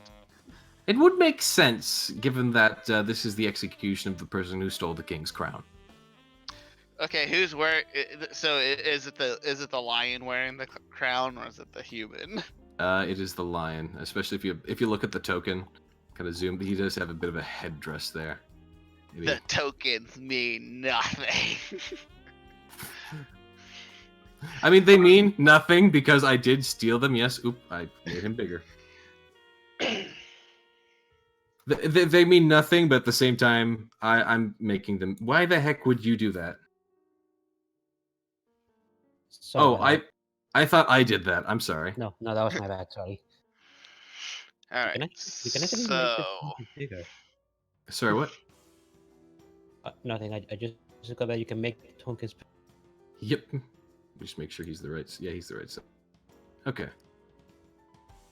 So yeah, you've got this all set up. Oh, you do also notice in the upper left as well, though just below the wall, there's the big fat kobold, who I'm currently spinning. He seems to be speaking with one of the guards. Okay, I would like to see if I can hear what he's saying. All right, that will actually be a perception roll, because of the general noise of the crowd. As again, all crowds have their sort of white noise murmur, but being in the midst of it yourself, it is more audibly deafening. Though you do still have advantage. All right. I was gonna say because I'm not like in the middle of the crowd. I like Yeah, on the edge of it. That's true. It's just like normally you'd be straight up hearing this, but you actually have to Jesus Christ. make an attempt, and you're making out bits and pieces of it, but like the two talking in front of you, the centaur and the big old dragonborn, are just having a good old hearty conversation, occasionally laughing. They're kind of loud people, the kind of loud people that's like they're annoyingly loud, and it's just like, come on, do you really got to be like right now? Just Am I close enough to hear what the executioner is saying to the Kenku? Yes, you are. You can just hear the executioner kind of speaking in like the sort of echo of his armor. You know, just barely above the crowd, only because you're actually focusing on what he's saying. So you're going to read them right, and then we're going to be all good here, right? Yes. And then the priest Kenku just simply nods once. Just read off the rights and all that, and I'll just flick the lever. Nothing else special about it. I'm not, one of those religious types. And the Kenku just nods and waves their hand in a sort of circle. Yes, yes. It's nothing special. We just give them a chance to say their last wishes and all that, and they're good. And kill them as much as you like. Graham has an instant dislike of the Kenku. Oh wait, no, Graham doesn't have Snowy. Graham has no opinion of the Kenku. Craig, as you are going about the crowd, you do notice there are like some kobolds going around that seem to be sort of, they almost seem to be coordinating with each other for something. You're not quite sure what. If you do kind of want to get more of a clue on that, you can roll me perception. All right, 1 second. Other than that, though, you do also see like a group of these. I don't know. They're kind of like amphibians or something to your left. Craig starts. I don't think he notices anything, so he starts to walk towards Graham to let him know. All right. Kind of push your way through the crowd and through the sort of huddled together group of these weird fish-like people. Amphibious fish-like people. I guess Graham will try to listen in on what they're saying. Are they talking to each other, or are they just? No, they just seem to kind of be there, and they're definitely a group, but they're all just like kind of like solemnly waiting, like as though this has some sort of importance to them for some reason.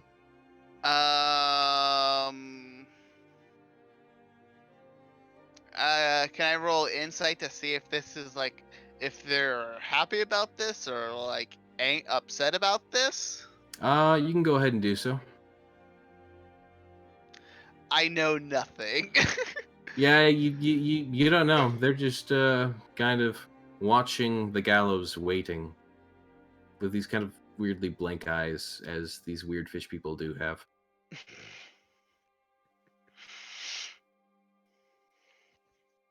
There's something fishy about them. Alright, well, I'll keep an eye on. Are these people are all of them armed? The only one who's even close to armed is that sort of leader one in the sort of like, top center of them. So the one I'm standing kind of next to.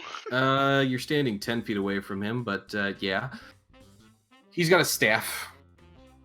That's like, the closest thing to armed that their little grouping has. Desire, are you doing anything over in your kind of corner over there? Zaire's just waiting for now. He's hoping that the other cultists will show up so he can use him as a distraction. Right. You see, as you are kind of waiting there, you see to your right, a kobold who's kind of sitting outside of a shop, kind of dressed in some sort of weird clothing. He wears these kind of goggles that have these like lenses that go deeper and deeper down on them, and he's kind of got his arms crossed, tapping his foot. He seems annoyed. To your left, you see a dog, because dogs are important.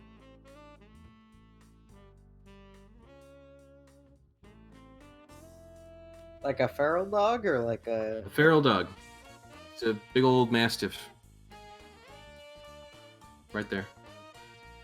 Sweet.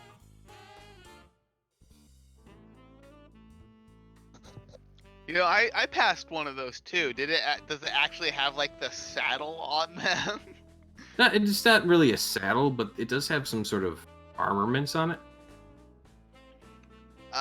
Were those armaments in the colors of any of the city guards I've seen? Nah. Okay.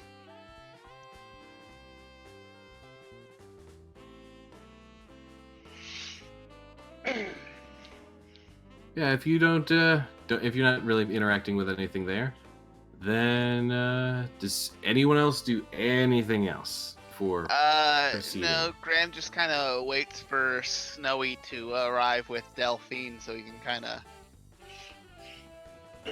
Oh, he left Snowy behind with Delphine. Yeah, well, he left Snowy at the front doors. You know, the only exit to the place. All right. Well, Snowy would have seen Delphine have been loaded into the cart that you see there at the upper top right, Okay. and that had a dragonborn rider riding the horse, who is kind of right there next to the cart. And you know that she is inside the cart. What did Snowy observe over the night and on the way here? Would Snowy have tried to follow the cart? As soon as she left the guard station, Snowy would have either climbed onto her or followed her into the cart. Okay. As Snowy would have easily enough been able to get into the cart. It's got a kind of low back to get people up into it easily enough. He would have seen a lizard folk and another fox having been brought into the cart. Not one that you know, just those two seem to be along for the ride as well. They seem to have stopped at other similar stations to, the one that you had seen before.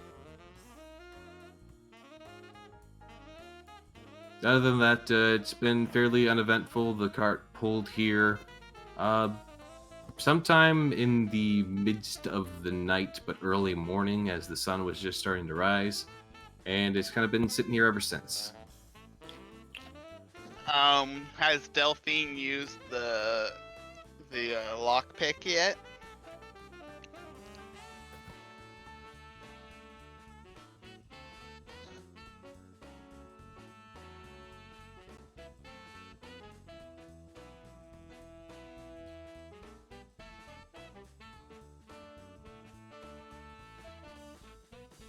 At some point, can I do an insight check for Crag?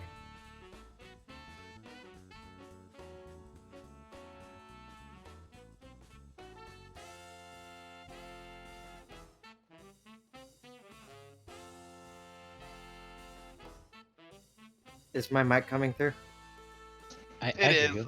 I think I think we lost Gold uh, King, yeah. Yeah. Gold King imploded. Yeah, we can't hear you, Cold King, at all. I thought it was only me.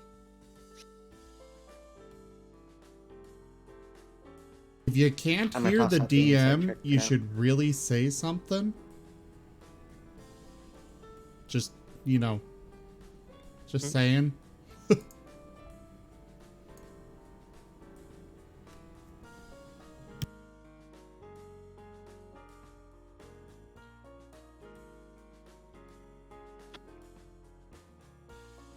Well, I'm not even seeing his name thing flashing in Discord, and I'm just wondering if he muted his mic or something, His or mic left.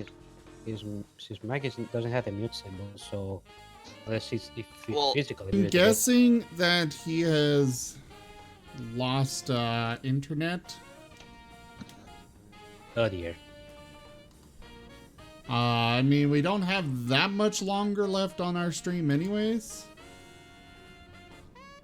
So I think we will have to go ahead and call it here.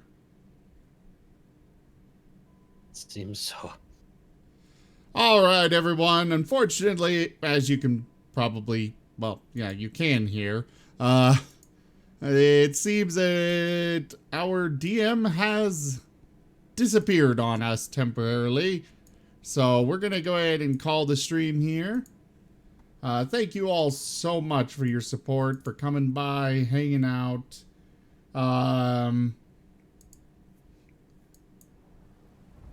That is Seems the Gold King returning wrong mobile. group picture. Hello? There we go. Hello? I'm not out of this yet. Well, we're still going to go ahead and end. because I have already switched over and stuff. Oh dear. It's okay. We'll just start next week with the rescue. Combat does take the little- longest out of everything you do, and this is Yeah. gonna be a long combat. Yeah. Yeah, I know. So, thank you all Among so much for other- joining us. Thank you to my patrons, donators, and subscribers. Because of you guys, I can keep bringing you this content. We will be back next week with more Tales of Miraleth, Dungeons and Dragons. I will be back tomorrow with Borderlands 3, followed by some more Undertales. So do come on by for those. And yeah, thanks for joining, and I bid you all a very fond adieu. Good night, Anir. Good night, Zach. Good night, everyone else. You guys gonna say bye? Goodbye. Goodbye, everyone.